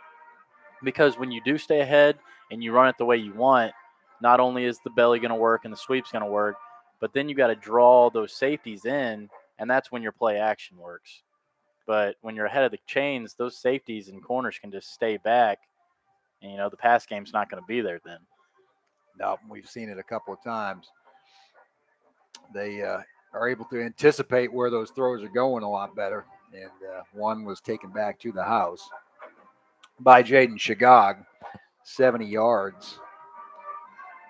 Something else that's very important that doesn't get talked about a lot, but going against it in practice every day and watching it my whole life, when you run that wing T correctly and they're just running it down your throat, you have no clue where that ball is as a defender when it's going right. But when, like we talked about, when it's in predictable situations, you can kind of guess and know where it's going to be.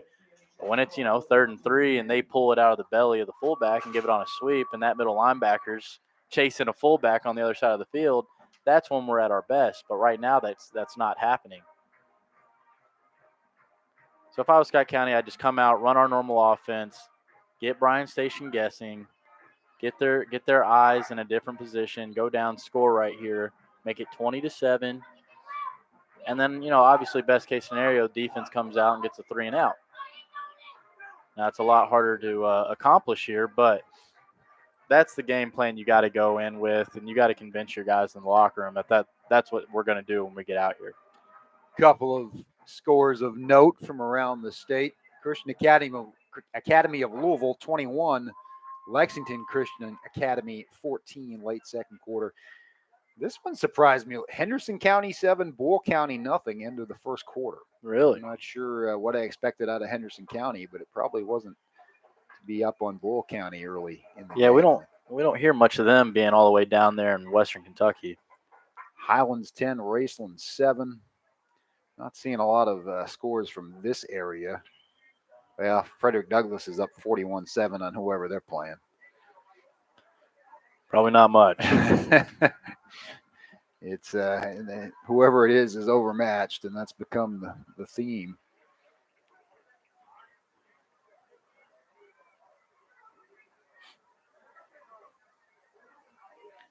Ballard up 36-0 over Franklin County. Wow. Second quarter, so that's already a running clock. 5:38 to go in the first half. They must be very good this year. I've seen them also ranked. I saw them up to 6 in top 10 overall. So if you're Scott County, you've already played Franklin County. You're playing a Bryan Station team that, even though they're 0-2, is at least in computer rankings in that top 15 or so. You've got obviously Douglas, Ballard, Catholic. Yeah, we're definitely not backing away. No. I had that conversation with Coach McKee this week in addition to talking with the super seniors. And he's like, look, we feel like we owe it to these kids to put them in those kind of games. That's just tradition around here. That's the way it's always been done. That's the way it's always going to be as long as I'm the head coach, and that's that. And, there is some value to it, I think. There's obviously value when they're seeding playoff teams by RPI. You're going to want to play, but you also need to win those games because a big part of RPI is winning percentage. Not only that, but how many times do we see these teams around the state, they go 10-0 or 9-1 or whatever because they don't play anybody, and then they get in the playoffs and they lose the first round or the second round because they just haven't played anyone good all year. I think all these teams around the state that play such a tough schedule and maybe take a couple losses that obviously they don't want to, that gets them prepared for the playoffs. And obviously, I think Scott County does a great job of that. And like you said, they always have done a great job of that. So It's very important to get ready for the playoffs because that's where you make your money. Who talks about a 10-0 regular season team? Nobody. They talk about playoff runs. Woodford County 28, Tates Creek zip. Madison Southern all over Lafayette 30-0. Lafayette's just having a tough start to the season. They have definitely fallen off. They elected not to play Douglas last week due to some illness in the camp. Yeah, Frederick Douglass has just made it very tough on the rest of the Lexington schools to You're compete. required to play them if you're a public school, and yet do you really want to do that? It's Dunbar that Douglas is playing, so that's the next opponent for Scott County, so that's an interesting score to keep watch of. It's going to be running clock very soon if it's not already.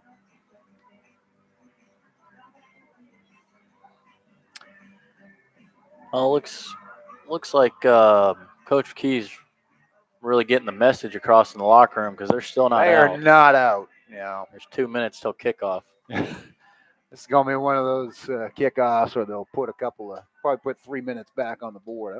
I've been a part of a few of those where the referee comes in the locker room, says, "Coach, we're kicking off," and he says, "We'll be right out." Yeah. I don't see Station yet either. So, I mean, they're in the corner. They're out. They're ready. Just.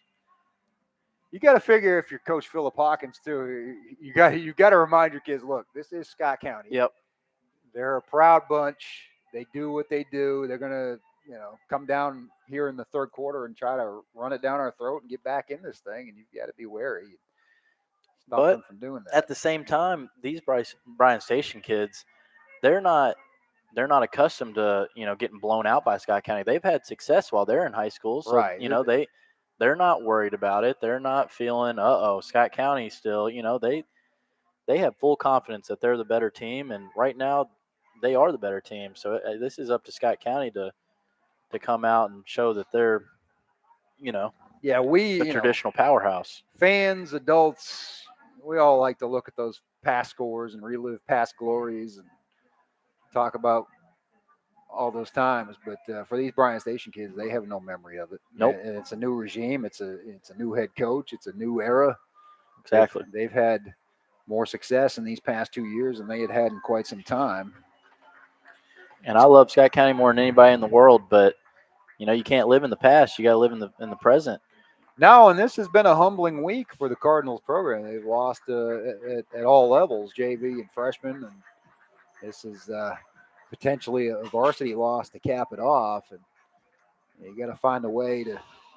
You're playing the same opponents in a much different arrangement now. I'll be completely honest, though, Cal. We talked about when we played Franklin County, first game of the year, that last year's team just seemed like they could never find that win at the end of games because they just maybe didn't have the leadership or they just didn't have the it factor. And they really proved against Franklin County that they had that this year. We felt like certain players took certain jumps, and it was great to see. And then obviously they came out against Lafayette, took care of business.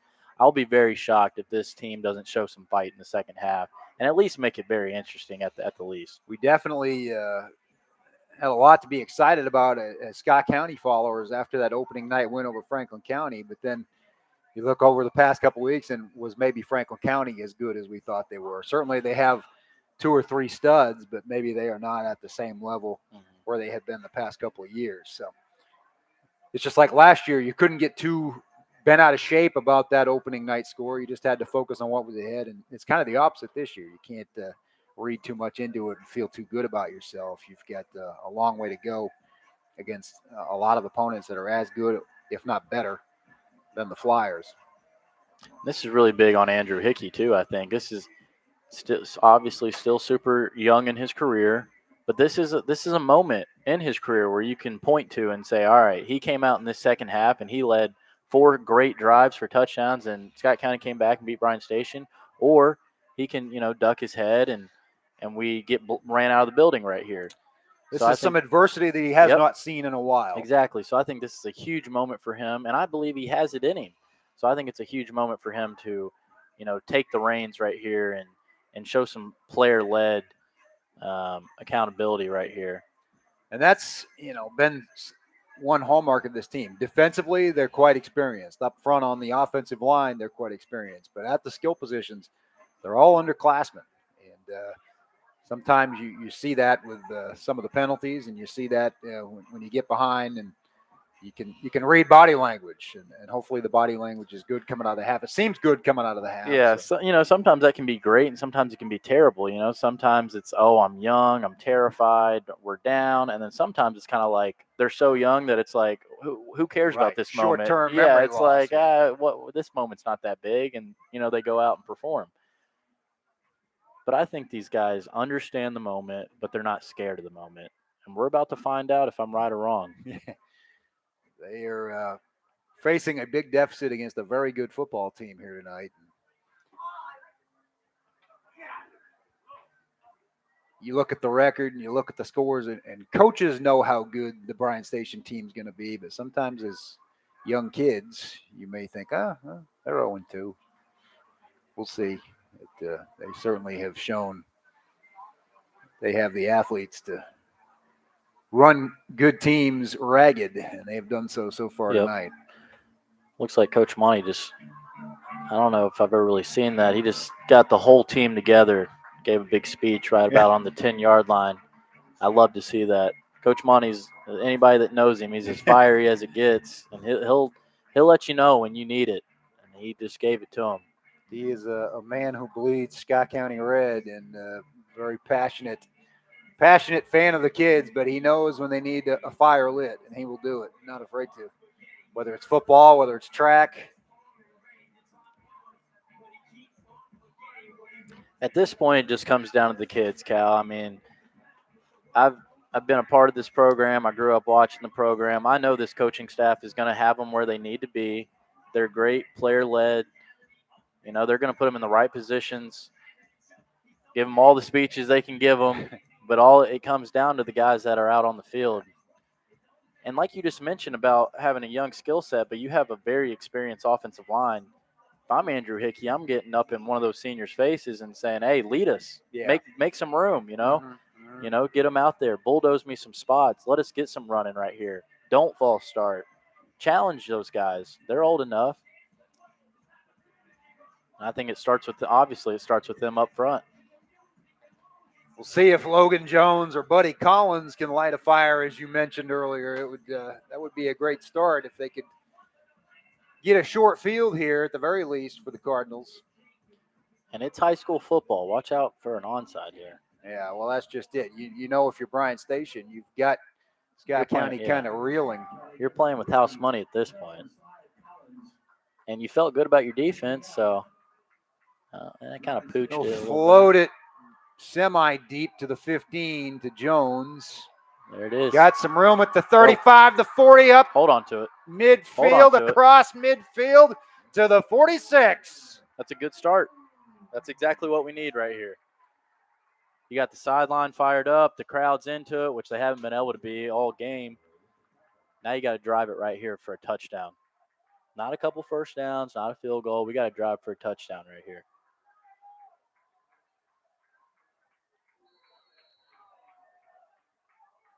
I think they're going to do it, Cal.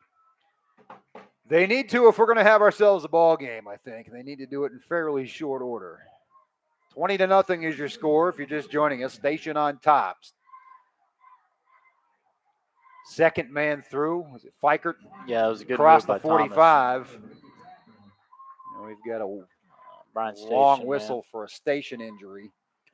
Something else I think Scott County needs to do in the second half is stay with that momentum. They couldn't get the tempo going couldn't. Because of the penalties. And I think that's when we're at our best, is when that tempo's up. You're in that momentum. Obviously, right now you can't do it. Bryan Station defender's down, but that is one thing, because we say it's not a catch-up offense, but it is a tempo offense. It's a very big rhythm. And it can be a quick strike offense. You can run no doubt. a 9 or 10 play scoring drive in about 2 minutes, and you can get the other team sucking wind because you're running a play every 15 seconds. Just like, Army. Yes. They're not high powered, but they kind of are high powered. They can score 70 on you when they want. Offenses like wing T and triple option, that's what they do. That's what they're known for. 2nd and 6 from the 43. Hickey under center. Hands it off to Fryman. Fryman to the 40. He stopped there. It'll be 3rd and short. But this is more like Scott County football, and this is what they need to be doing. Yeah, you got 2 downs to get 3 yards right here.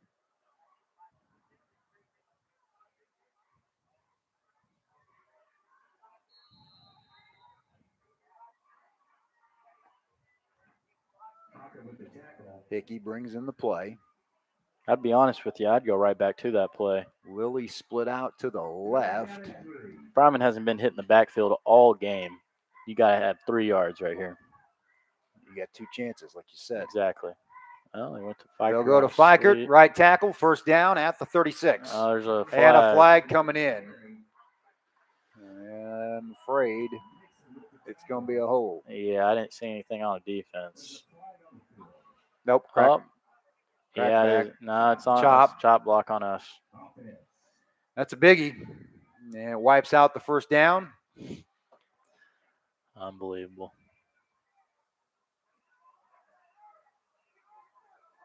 It's going to make it 3rd and 10. 3rd and long. 3rd and 11. Well, it's a huge difference. 3rd and 3 to 3rd and 11. But you're still on their side of the 50. You got to think, unless, obviously you get a loss here, that Coach McKee's going to go for it. So just get you a good chunk play right here and get it to minimal.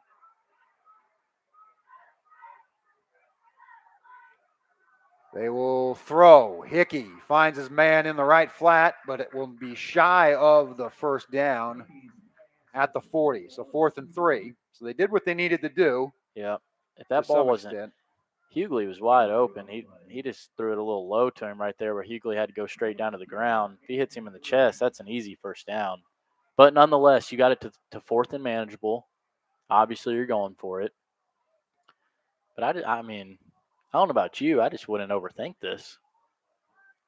I think that's been part of the problem. There's a lot of overthinking. I'd run that wide belly here to Fryman. 4th and 3. Huge play. Goes without saying. 2nd man through his Fikert. Over the top. Was the ball on the ground? They're marking it like it's on the ground. Looks like Scott County recovered it. Thank God. Well, that's actually beneficial. But, that doesn't make a lot of sense. He was right at the marker, and they'll get an extra 3 yards out of the fumble. Yeah, but shouldn't that be marked where he fumbled it since Scott County recovered it? It should be. On a 4th down. Yeah, you shouldn't be able to gain yardage out of the fumble. You can't, and they gave it to us. Oh, he's got a lane. On the left side to the 25. Bryan Station just drops so quickly. They close lanes very quick. Hughley right up close to the marker. But 9 yards on 1st down, that's huge. That's exactly what Scott County needs.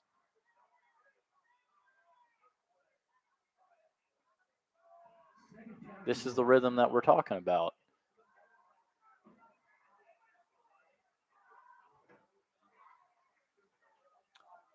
Fryman stacked up, but he's in the red zone at the 16.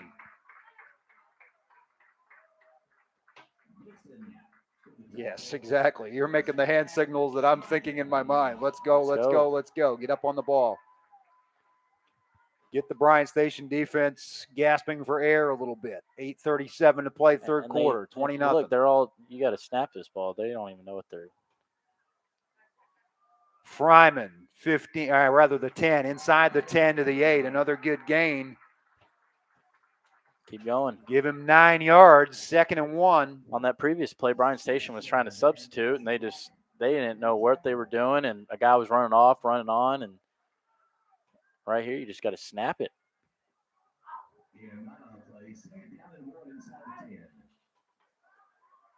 Fryman inside the 5. It'll be 1st and goal. It's been a good drive for Jacob Fryman, the junior fullback. I guess it's not illegal, but Bryan Station right now, their 2 defensive tackles, as soon as the ball snapped, is just diving at the offensive lineman's legs. They're just trying to take it out. So what you get is the frustration penalty in response from Scott County that we saw earlier on the drive. In reality, all they're doing is just giving Fryman more of a lane. Mark it at the 5. Scott County trying to punch it in and make a game of it. And another flinch. And they'll set it back 5 yards. The 8th procedure penalty. And that would have been a walk-in walk-in touchdown. Absolute worst case scenario inside the 5. Back it up to the 9. It almost makes you think, like, is the cadence off? Because something's off. Yeah, I mean, half the team was moving right there. Yeah, I mean, it's been multiple guys almost every time. Yeah, it's not just one guy messing up. You can't blame alignment. It's come from every position on the offense. Exactly. Which makes me think you're right. And Bryan Station pointing, unbelievable. This is insane.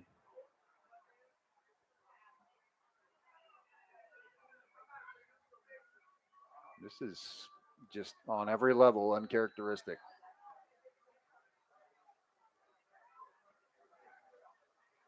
I mean, you would think maybe Bryan Station is calling things out, but, you know, I would think that Scott County would be losing their mind about it if that was the case. I just don't understand what's going on. 1st and goal from the 14. It doesn't sound as good as the 4. Here's Ali Hamdia. Touchdown. Give him the ball some more. Every time he touched us tonight, good things happen. Bringing the juice out there.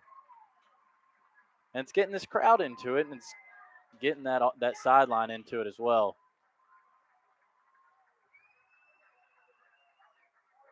Right at 6:56 mark. Could be a 20-7 game if Stanley makes the PAT here. Yep. Plenty of time. Plenty. But you got to get stops. And it got blocked. Kick is blocked. 20-6. Goodness gracious.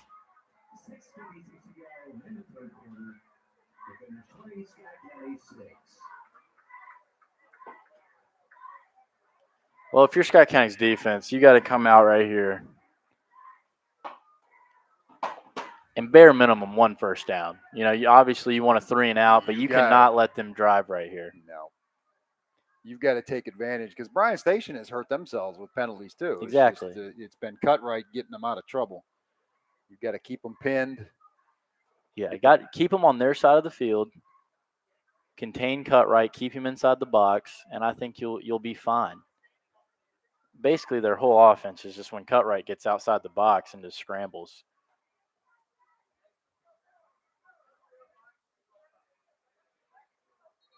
Scott County is on the board. It was a dogfight to get there. Their very first drive of the night was sabotaged by penalties after 2 long runs. They got it down to about the Bryan Station 15, quickly backed up, got stopped. Bryan Station scored on its next series, and it has been an uphill climb ever since. 6:56 to play, 3rd quarter, 20-6 your score. Defenders on top of the Cardinals. Christian Rodriguez to kick off. We've got the Jaws music going here. Special teams needs to make some plays as well. Yeah, pin them back right here. I mean, obviously it starts with this also. Huge special teams play. Can't have a guy have a big return here.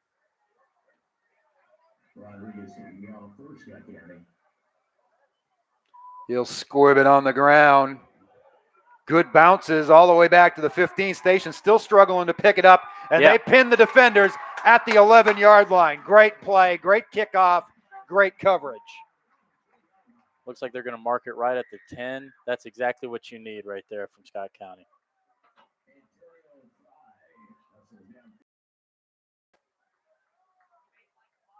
I just feel like you have no excuse right here if you're Scott County's defense. You got them down at the 10. Your offense just came right out of the half, drove it down their throat for a touchdown. You have all the momentum. Get a huge stop right here. Keep that momentum going. Yeah, it does no good if you let Cutwright run wild here. Nope. Up the middle, Mundy Lloyd to the 17. That's a lot on first down. 6-yard gain. But I think Coach Travis and Coach Monty right here will have a good game plan out of half. They've made their halftime adjustments. I have confidence that they'll get this going.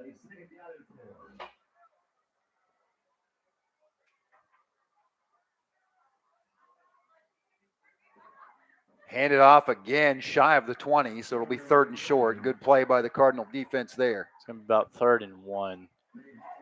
Wouldn't mind one of those false starts right here. Nate Hall's had himself a good night, makes the tackle there down to the 6-minute mark, 3rd quarter. And yes, they need a big play here. And more importantly, prevent Cutwright from the big play. He's had several, most notably a 55-yard touchdown run right before the half. They'll hand it off to Mundy Lloyd, who will surge ahead for the first down across the 25 to the 27. He's just a big body. And that's the other thing that having Cutwright does is it just opens lanes for him. You've got to be alert, make sure he hands that ball off. And by that time, Mundy Lloyd is through the hole. Yeah, I just feel like it's time for Scott County to catch a break, you know. Maybe even something as simple as a false start right here. I just feel like everything has gone Bryan Station's way so far. The only break they've had is recovering that fumble on the 4th down play that just allowed them to score. But you're right. I hadn't thought of any before that. Cutwright again, scrambling, and he'll be taken out of bounds for a loss back at the 23. So that was good. Good coverage downfield and good pursuit to contain Cutwright there. It'll be second behind the chains. Yeah, at first I thought he got outside contained, but there was one linebacker left. Clock stops at 5:11 as Cutwright runs out of bounds.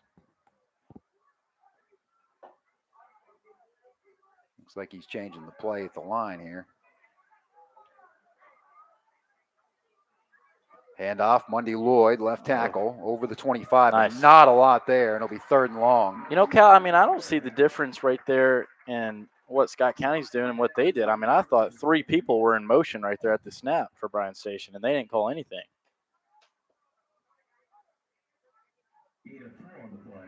I think they're getting away with it because in that pistol, you know, he's having that false step right at the snap. So it looks like it's part of the play, but in reality, he's kind of moving right before the snap, and that's why he's getting so downhill. But huge 3rd down. Clock will tick below 4:30 here. It is Bryan Station's friend right now if they can continue to churn out first downs, but they face 3rd and 10 here. Sweet. The toss. And nice. Stacked up as Mundy Lloyd. Bryan Station will have to punt. Big series for the Scott County defense. You would think they're going to punt. I would think from there. Oh, that's what I was saying. You think you have their quarterback. Yeah, it looks like they're going to.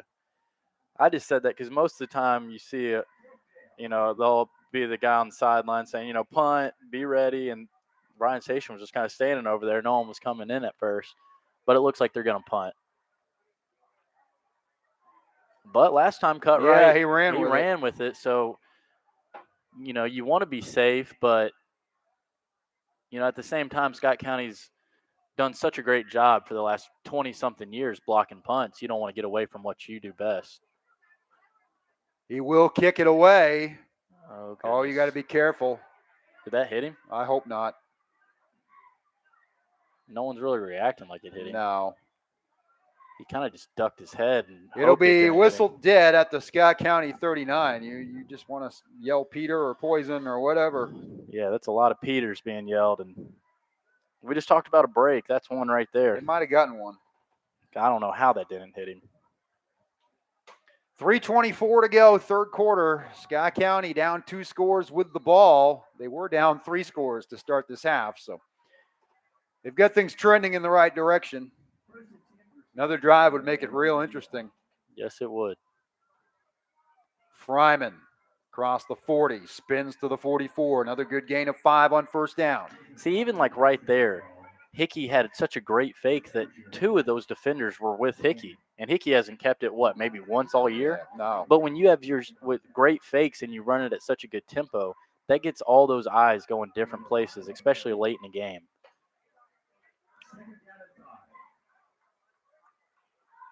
Hughley in motion. Handoff. Hamdia across the 45 to the 47, maybe the 46 is where his knee will be down. 3rd and 3. The guard just really never got out there in time for him. I love how hard he hit it, but that's one of those where if you just give him one more second to get out there for your lead block, you might be able to hit that hole. We've got another Bryan Station player down. Looks like it might be a cramp. He's trying to stretch out that leg. Clock stops at 2:38. Yeah, obviously we hope that Bryan Station defender is okay. I think it's Monday Lloyd. He's playing on both sides. So. Yeah, this is kind of a break for Scott County. Big 3rd down right here. You're getting a timeout without calling one. Monday Lloyd, both the starting tailback and a linebacker. Yeah, they're definitely stretching that right leg of his. So, yeah, hopefully it's just a cramp. Once those things set in, they may be with you for the rest of the game. They used them a lot on that last offensive series. So. Again, unless you get a big loss right here, I still think this is 4-down territory. Absolutely, for Scott at County. this point, you're near midfield. You're kind of pushing them back a little bit here and dictating the tempo, as we've been using that word, but it is so crucial for the Cardinals. Yeah, again, I think you can think outside the box on 1st, 2nd down, whatever. But right here, I just say you go where your butters, where you're at. You go right up the middle to Elijah Fryman right here. Again, you got 2 downs to get 3 yards. I don't remember too many times that they have stopped Fryman for less than a 3 or 4 yard gain all night. So I like my chances if you give it to him a couple of times here. Exactly. I certainly like my chances giving it to Ali as he hits the hole hard and has picked up big yardage on multiple occasions in this one.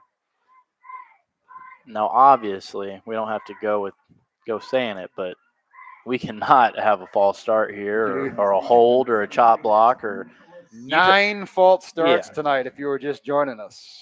9 times. But again, this is where I challenge my offensive line. Say, hey, you got 3 yards right here.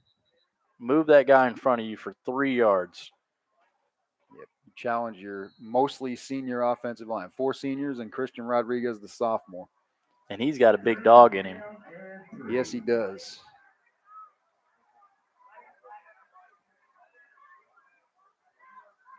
Fryman, 1st down, across midfield. Easy, 7 yards. Keep feeding the Bulldog. At the station 47 with 2:21 to play, 3rd quarter. Scott County not out of this by a long shot.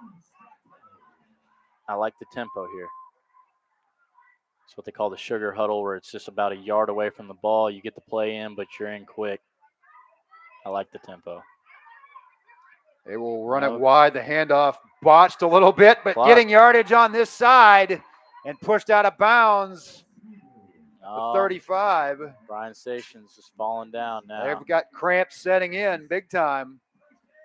Now we have the 3rd different player lying on the turf. Ellis Hughley with big yardage. They marked him out at the 35. I mean, they might be thinking they're helping themselves, but I think they're just helping Scott County. You're letting those big men up front get a drink of water. They're getting rested. You're letting Coach McKee talk to them about what we want to do on this drive. Everyone's getting together.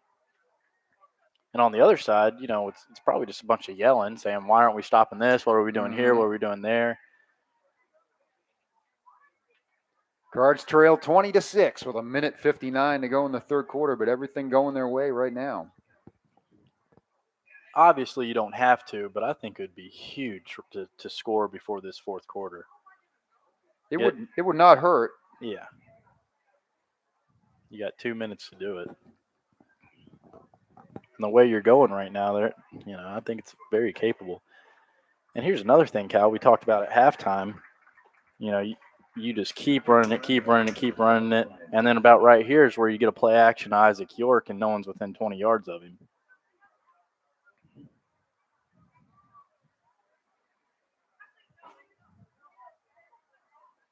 But you got to pick your spots when you can. At the 35, 1st and 10, the Cardinals in business once again, trailing by 2 scores. They'll put it on the ground. Hughley, they tried to run the same play, and he gets buried for a 7-yard loss. And he had room. He just dropped it. Dropped the handoff. That's the stuff we just can't have happen right now. It has been a mistake-prone night for the Cardinals offense. They've had their opportunities to have this be closer at this point.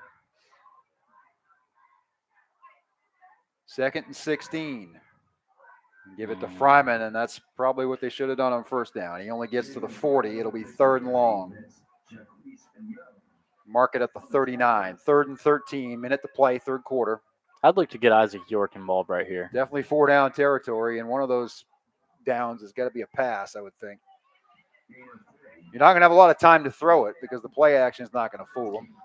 They did bring DeQuise Brown in, which makes me think they might want to go over top because he has the better speed. He certainly does if Hickey can put it on the money.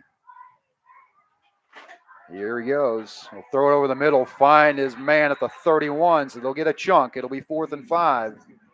You called York, and that was his safety valve there. Well, looks like they're going to run one more play before this quarter ends. It's a huge play. They'll either cash in a first down and start the 4th quarter with the ball or be down 2 scores and have the defenders trying to drain the clock. Actually, they're going to wait. Yeah, I mean, no, I don't know what we're doing. 6 seconds, 5 seconds. There's more time on the play clock. Oh, they ran it. Fikert hits the hole. First down. Cuts it back at the 20 to the 15. Cards on the move as we end the 3rd quarter. Station up 20-6, but they're reeling, folks. That was a huge play. We could see that open up beautifully up here, and that's why I was yelling at Thomas to cut it up. Go. I think that was the exact same play they ran on 4th down against Franklin County right before they scored the game-winning touchdown. That was a good time to run that right there.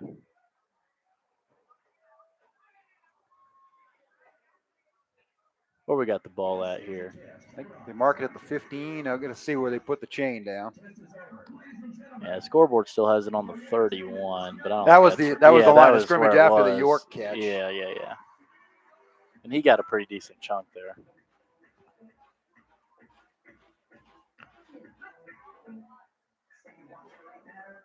I definitely think you need to fit this in right here before the 10-minute mark to really feel like you're giving yourself a great chance.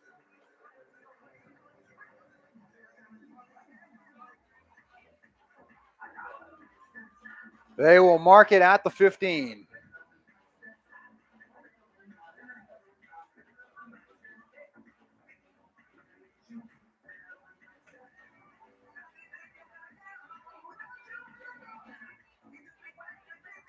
Now, if you do score right here, you go for 2 or you just kick it. I know they only got 20, but I think you got to kick it. I feel like I think you got to save the 2 for your somewhere later on. I don't disagree, but the kicking has not been fantastic. No, it has not. Scott County has now outgained Bryan Station, 235 to 213. 201 of that has been on the ground. Hickey hit 2 big passes to York in that quarter, though, to extend drives. No doubt.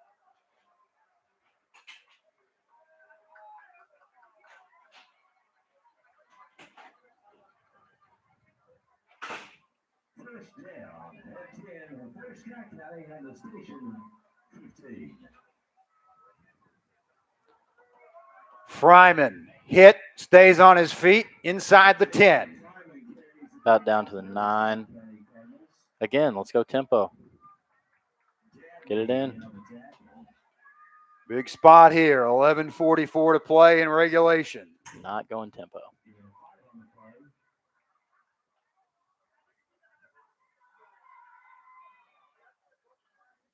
It's a double-edged sword because you've already taken 9 penalties on the night. Yeah. I mean, I understand it. But again, you run that offense that you don't have all the time in the world and you're still down 2 scores. Fryman just shy of the first down. They'll mark it at the 6. 3rd Same and 1. play. Yep. Run it again. I don't think Bryan Station is physically able to stop it right now twice. Yeah, you got 2 downs to get 1 yard right here. Under 11 minutes. And that defensive line's reeling. I don't think they want any part of Elijah Fryman right now.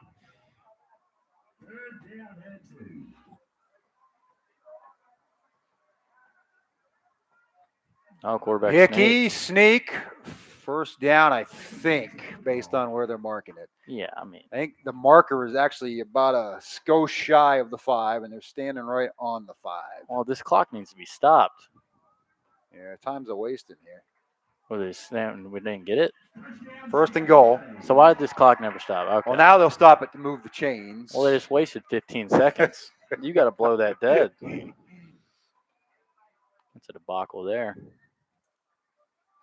4 chances to punch it in from the 5. And I'm not so sure I wouldn't give it to Elijah Fryman 4 straight times. Oh, I think so. There's 1. To the 3. Jacob Fryman's been the workhorse tonight, as he was in week 1. But they've also hit the outside a little bit when they absolutely needed to. Under 10 minutes, 9:50. Second and goal from the 3. Cards need a score badly. Clock stops. At least it's not a penalty. Bryan Station is going to call timeout here. Use its first of the half with 9:45 to play. Getting down to nerve wrack time here. Yeah, you got to punch it in right here if you're Scott County. In my opinion, on this play.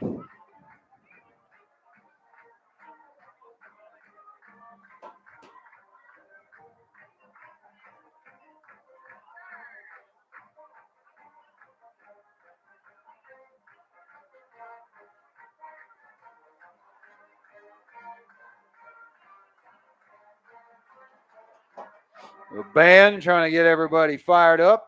Crowd is back into it after a frustrating, to say the least, first half tonight. Yeah, no doubt. Cards trying to dig all the way back. They need 2 scores and at least 1 more stop.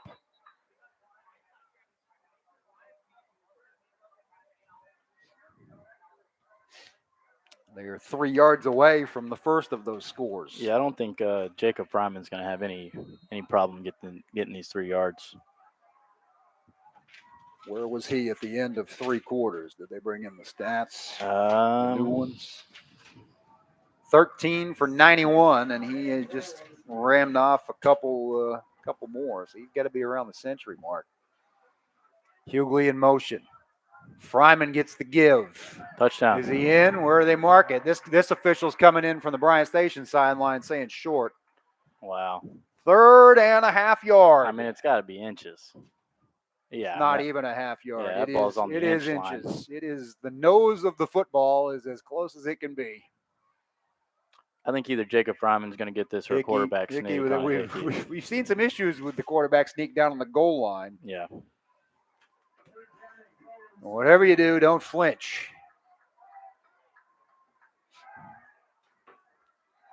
And they flinched. No offsides. Oh, it's going to be on Bryan Station. So they will move it even closer if that's possible. Half the distance of 6 inches. Thank goodness. Bryan Station was probably trying to lure Scott County to jump. I mean, that really did us no good, though. No, it's useless. Stop the clock at 9:07, at least temporarily. Up to the line quickly. And now what? Yeah, I have no clue. They either got to respot the ball because they got pushed over the line, or the official comes in. Probably when the ball was picked up, it moved it to the goal line or something. That's now, why is the clock running now? That's a good question. I guess the clock doesn't automatically stop permanently on that penalty. It's just punch it in here as quickly as possible.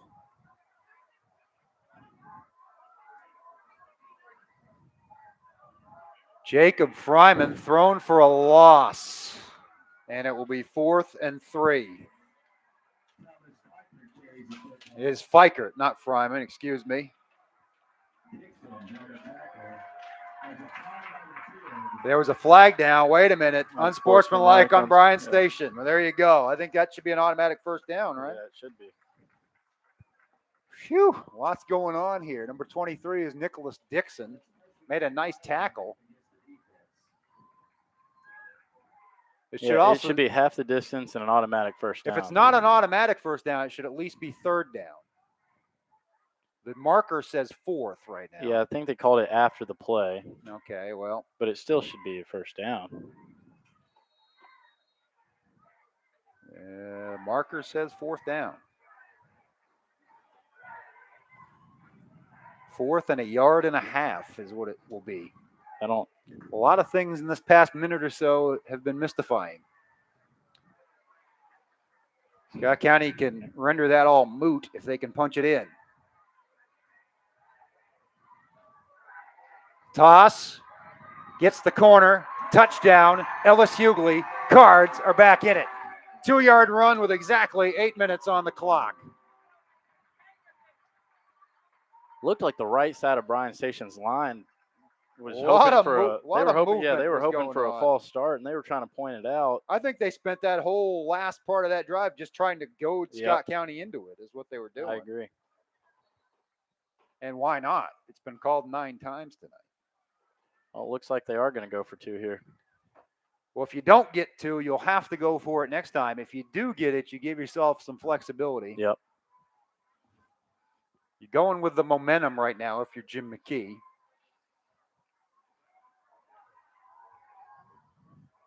Seen a lot of his 2-point calls over the years, and now he's going to call a timeout, which he probably didn't want to do.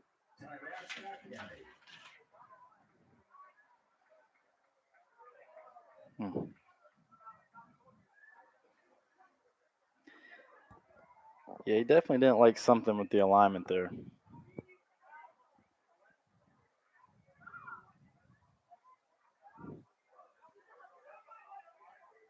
Two-point try apparently pending after a timeout here.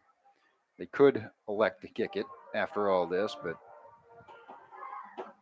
you do want to make sure you're down to, this is some important stuff going on. You've come back from, if you're just joining us, a 20-0.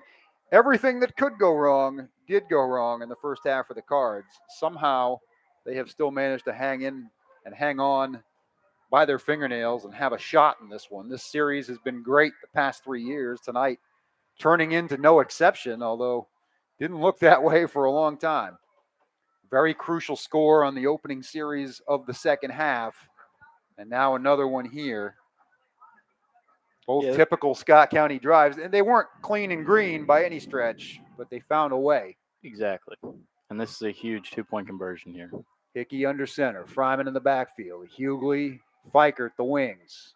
Hughley in motion. Hickey. Oh, jump pass. Caught. 20-14. That was an awesome play there.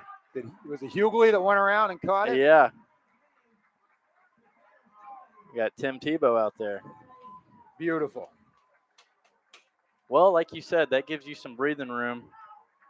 You can kick an extra point on the next touchdown and take the lead.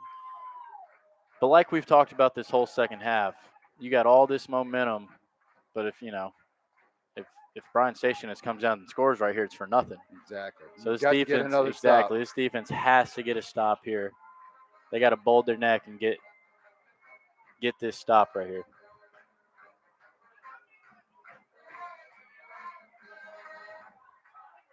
This is definitely the most this crowd's been into it all night.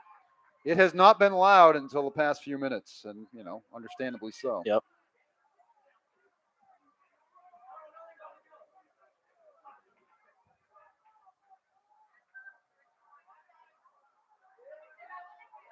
Again, it starts with this kick. I feel like early in the game when they had good returns, that really jump-started their offense. Last time they kind of booted it around a little bit down to the 10-yard line, and I think that really helped our defense. They must think we're about the onside kick. They got pretty much everybody up. Last time they kicked it deep, and Station kind of I'd kick it deep. bobbled it a couple of times and ended up pinned at their own 11. Yeah, I think you have to kick it deep. And he does, and kicks it over their heads. Come back. And it does, right at the 4-yard line. Make a play. Another good tackle on special teams inside the 15. That was beautiful. Perfect execution right there by Scott County's kickoff team and Christian Rodriguez. Number 20, was that right? That's what it looked like, came off the pile there. Antonio Fry, he's made a couple of sticks tonight on special teams. When you're a sophomore, that's what you live for. Those special teams kickoff, and he just made a huge play right there. Great job by him. Now again, this is where this defense has to come up huge right here. This is where this senior leadership comes through.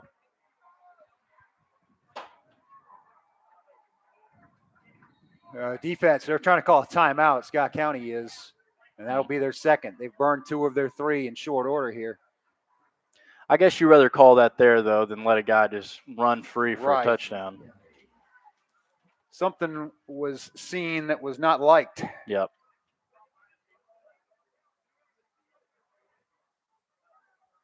Yeah, we saw the one time tonight there was mass confusion on Scott County's defense is when Cutwright went 55 yards to the end zone right before the half. And right now, that's the difference in this game.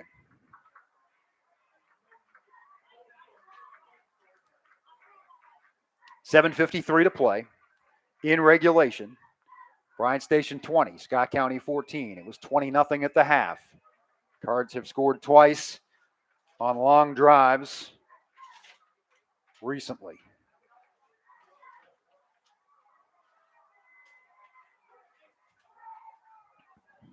Hughley with the last touchdown and the PAT catch.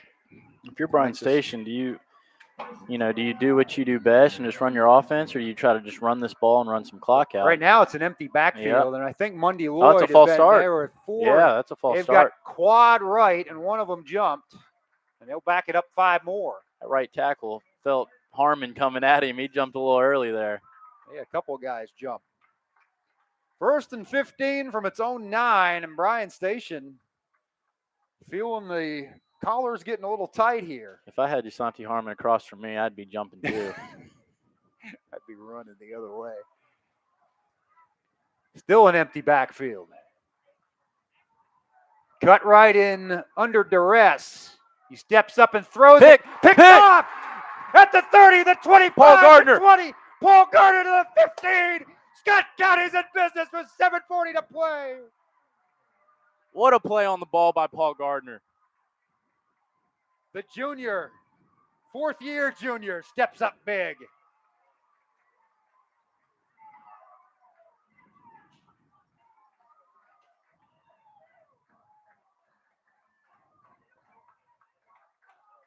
What a play.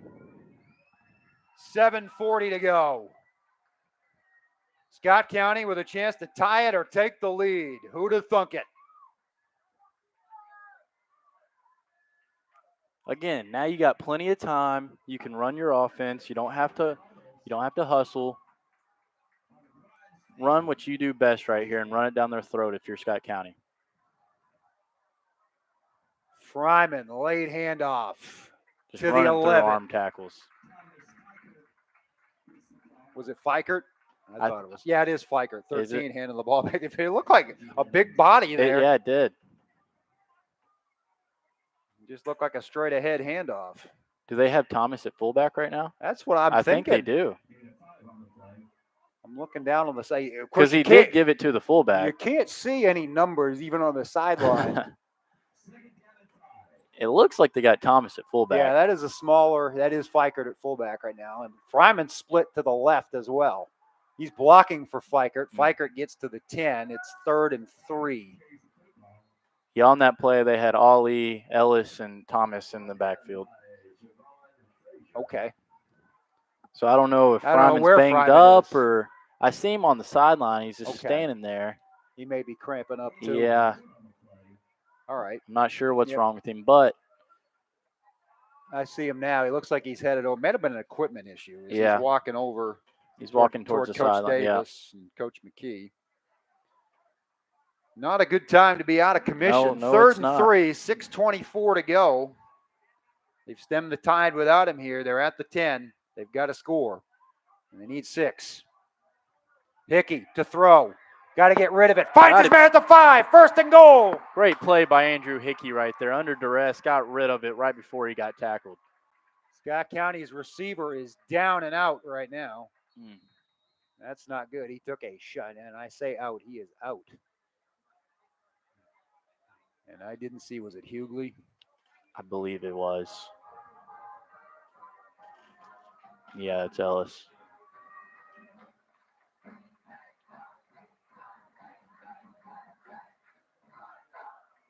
I mean, what a play by Andrew Just Hickey. Unbelievable. Talking about making big plays and taking control of your team as a young guy. He just did it right there. And Ellis is up on his feet. That's great to see. Briefly shaken up there. He might have had the wind knocked out. Yeah, either that or, Yeah, hitting a sensitive area. 6:09 to play. 4 chances to punch it in and at least tie this one. Yep. Is number 39 on the field is the next question. If Scott County comes back and win this game, that's the play we'll look at right there. Jacob Fryman is in the backfield along with Ali Hamdia. Fikert is split to the right. I like this backfield here. He's in motion. To Ali. Ali! Touchdown! Tie ball game! 5:54 to play in regulation. This place is going nuts right now. As they should. But again, defense is going to step up one more time. I hate to be the bearer of bad tidings. Probably more than that, honestly, the way this game's going. That is true also. First things first, though, we got to have a good snap, a good hold, and a good kick right here. Lilly to hold it for Stanley. Good snap, good hold, good kick. Scott County's got the lead with 5:54 left here in the fourth quarter, 21-20. What a comeback by the Cardinals. Cards have erased a 20-0 deficit. The fans are up on their feet, clapping to the fight song right now.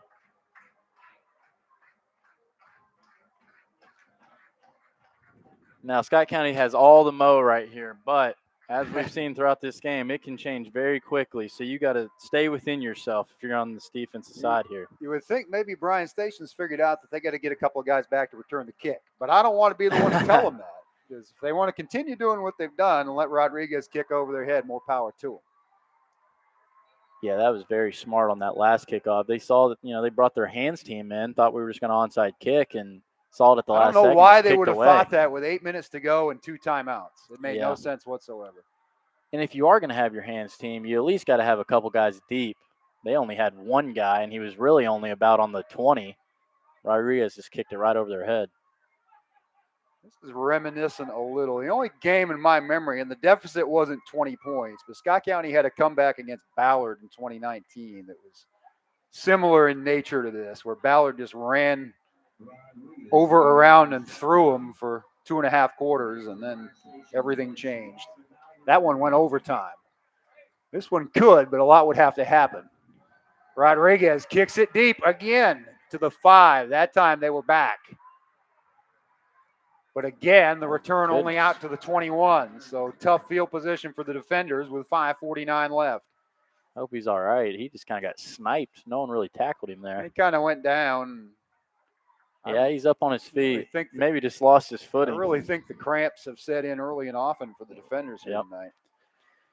We will hand out the Galvin's player of the game after this. We've got a lot of candidates. Yes, we do.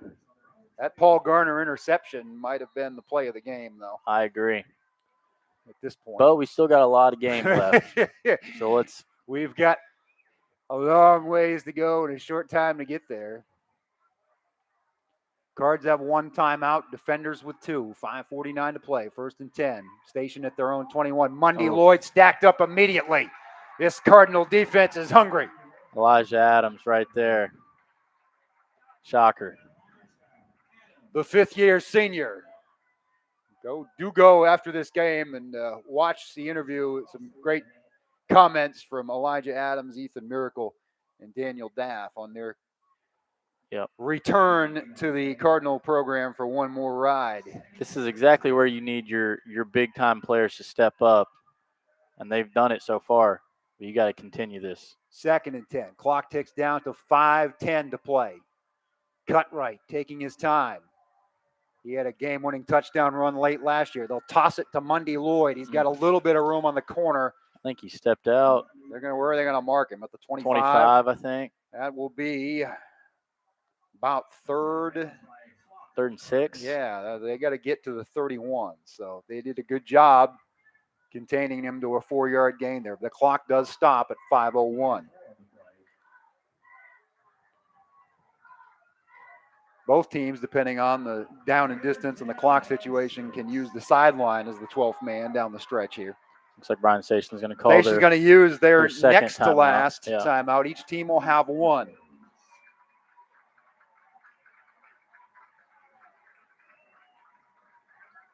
Biggest play of the game so far right here.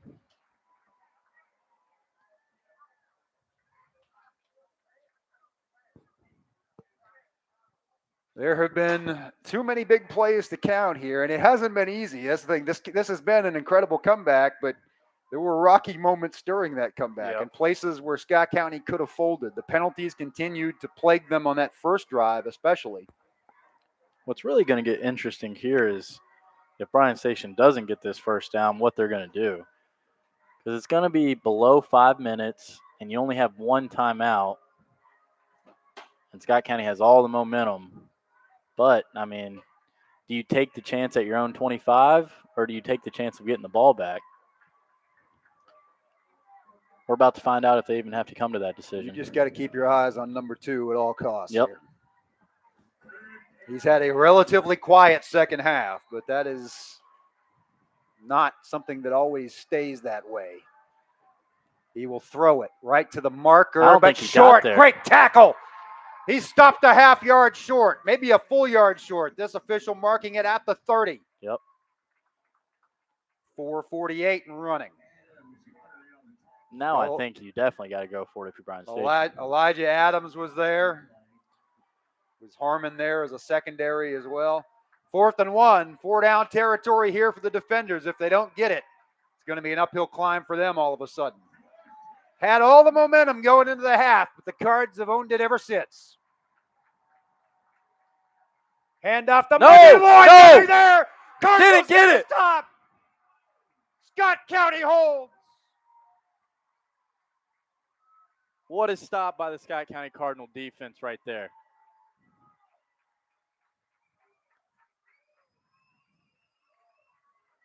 Wow.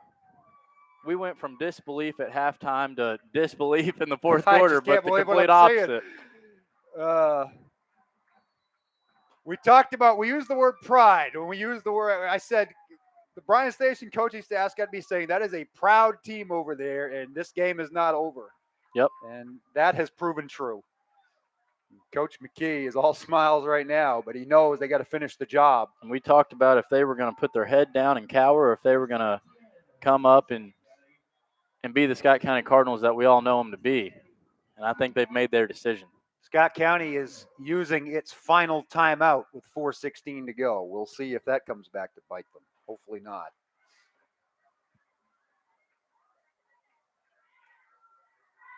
Hopefully not, but you definitely want to be on the right page going into this first down right here.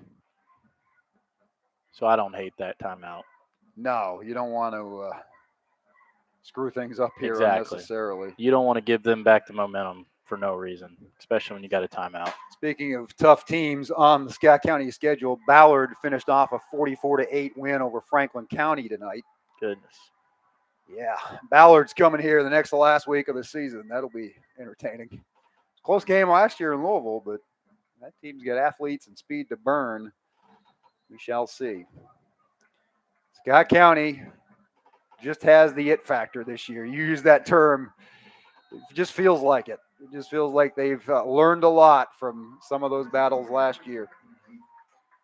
Got to close it out now. Ball at the station 28. 1st and 10. 4:16 to play. Hickey under center. Hughley in motion. Back in the game. Good to see. Handoff Fryman. Lots of room. Or is it? No, it's Ali. Ooh. Hamdia stacked up at the 25. He'll gain 3.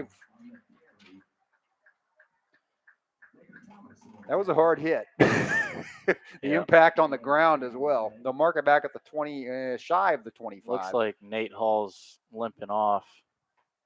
That's not good. One component of that senior-dominated offensive line might have got his foot stepped on or something. Oh, he's got a cramp too. You can see Trainer Dan stretching him. Yeah. So. It's been a warm day for mid-September.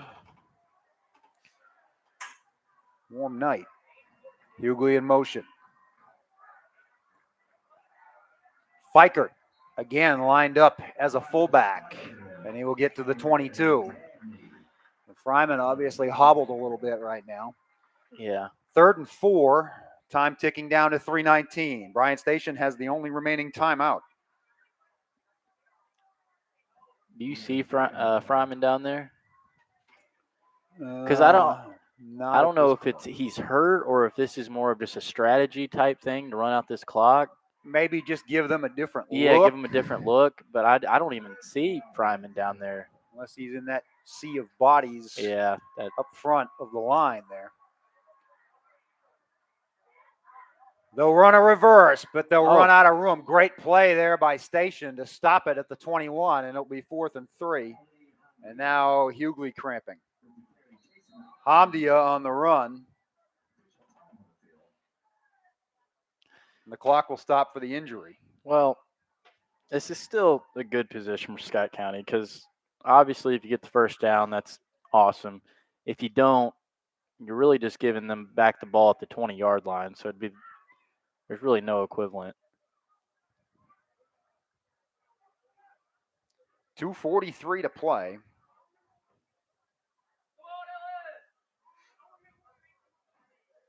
And Bryan Station only has 1 timeout left.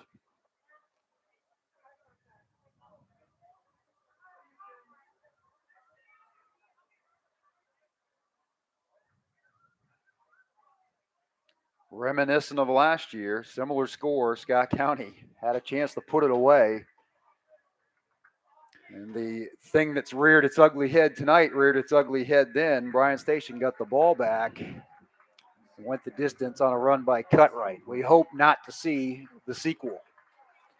Well, now who are you going to, with Ellis coming out and you've been putting Fikert at fullback, who are you going to put into that other halfback position? Maybe Buddy? Maybe Buddy Collins. I was just thinking that. Scott County sideline trying to get the student section and the fans going. This is the biggest play of a game that has had many of them with 2:45 left. You're either going to get a first down that's going to put you in good position to run out most of the rest of the clock, or you're going to give Trenton Cutwright the ball back with 80 yards to go. And a timeout. Now, the clock's running now, so they can get it down close to 2:20 before they snap it, unless Bryan Station elects to use that timeout. A lot of chess match maneuvers going on right now. Scott County could certainly take a big step toward putting it away with a first down here. Hickey under center. He will fake the toss, look to throw. It's incomplete. And Bryan Station will have 2 minutes and 15 seconds. Wow. It's kind of reminiscent to last year. And they do have a kicker from the soccer team, so they just need to get it into field goal range. There's a big stop by Bryan Station there. But again, you mentioned it. It kind of the deck got shuffled with Hughley's injury. Yeah. Yeah, it looks like they had to bring in backup fullback there. Here we go. 79 yards away from the Cardinal end zone with the red and the blue. Again, the main thing, you got to keep Cutwright inside the box here. Don't let him scramble around. That is a throw incomplete, well covered. I think Armstrong was over there, and the receiver just kind of lollygagged toward it. Clock stops at 2:11, 2nd and 10. See, I mean, I trust my defensive backs enough right here to allow him to throw. You want him to throw this ball right now. Where he's been killing you all night is on the scramble drill.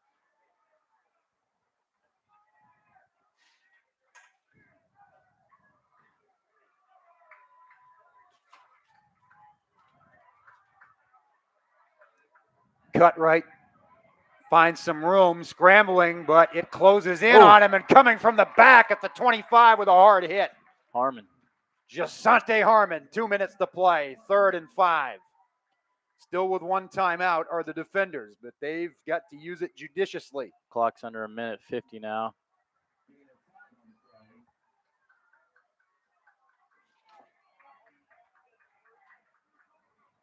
$1:40 to play. 20 seconds on the play clock. Get on the right page.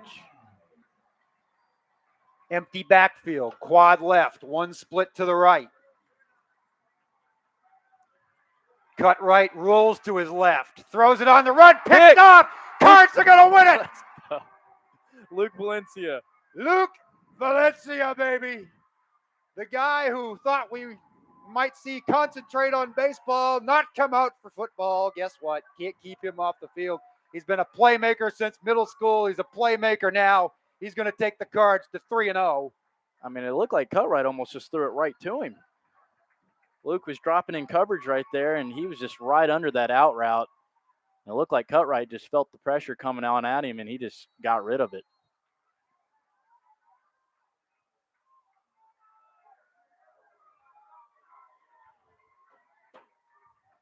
This team, they've got some playmakers on both sides of the ball. They got some grit. You got to have it. Bryan Station has one timeout, but a couple of kneel downs, despite that, should take care of it. Unbelievable. What a comeback win. I have to break this Galvin's Player of the Game trophy in about half dozen different pieces, but I'm going to give it to Paul Garner for the interception that set up the game-winning score. And he also had a bunch of tackles early in the game. He was kind of spying Cutwright a little bit.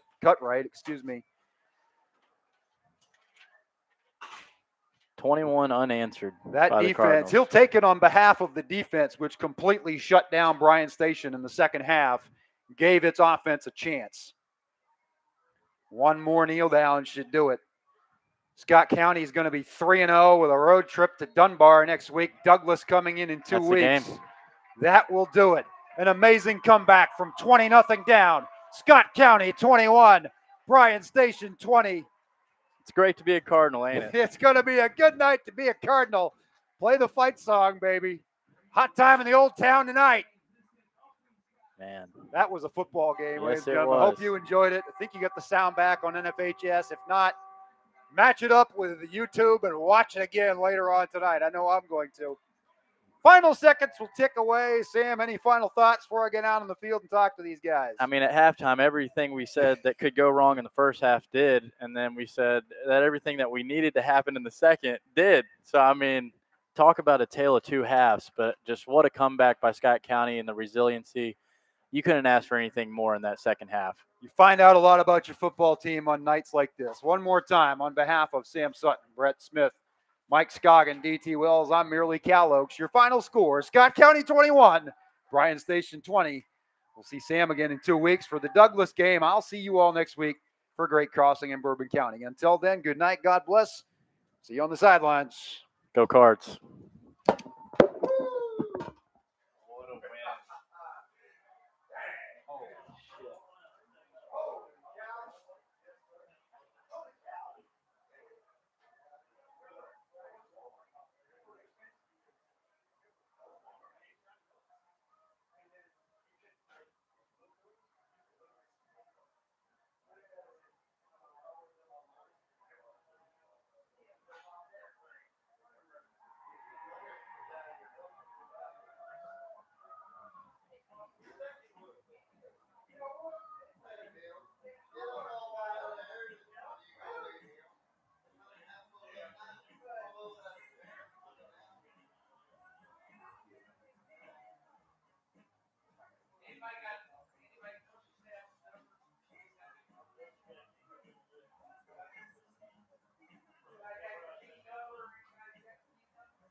Keys in the clubhouse. Wildcat 7. Fishman.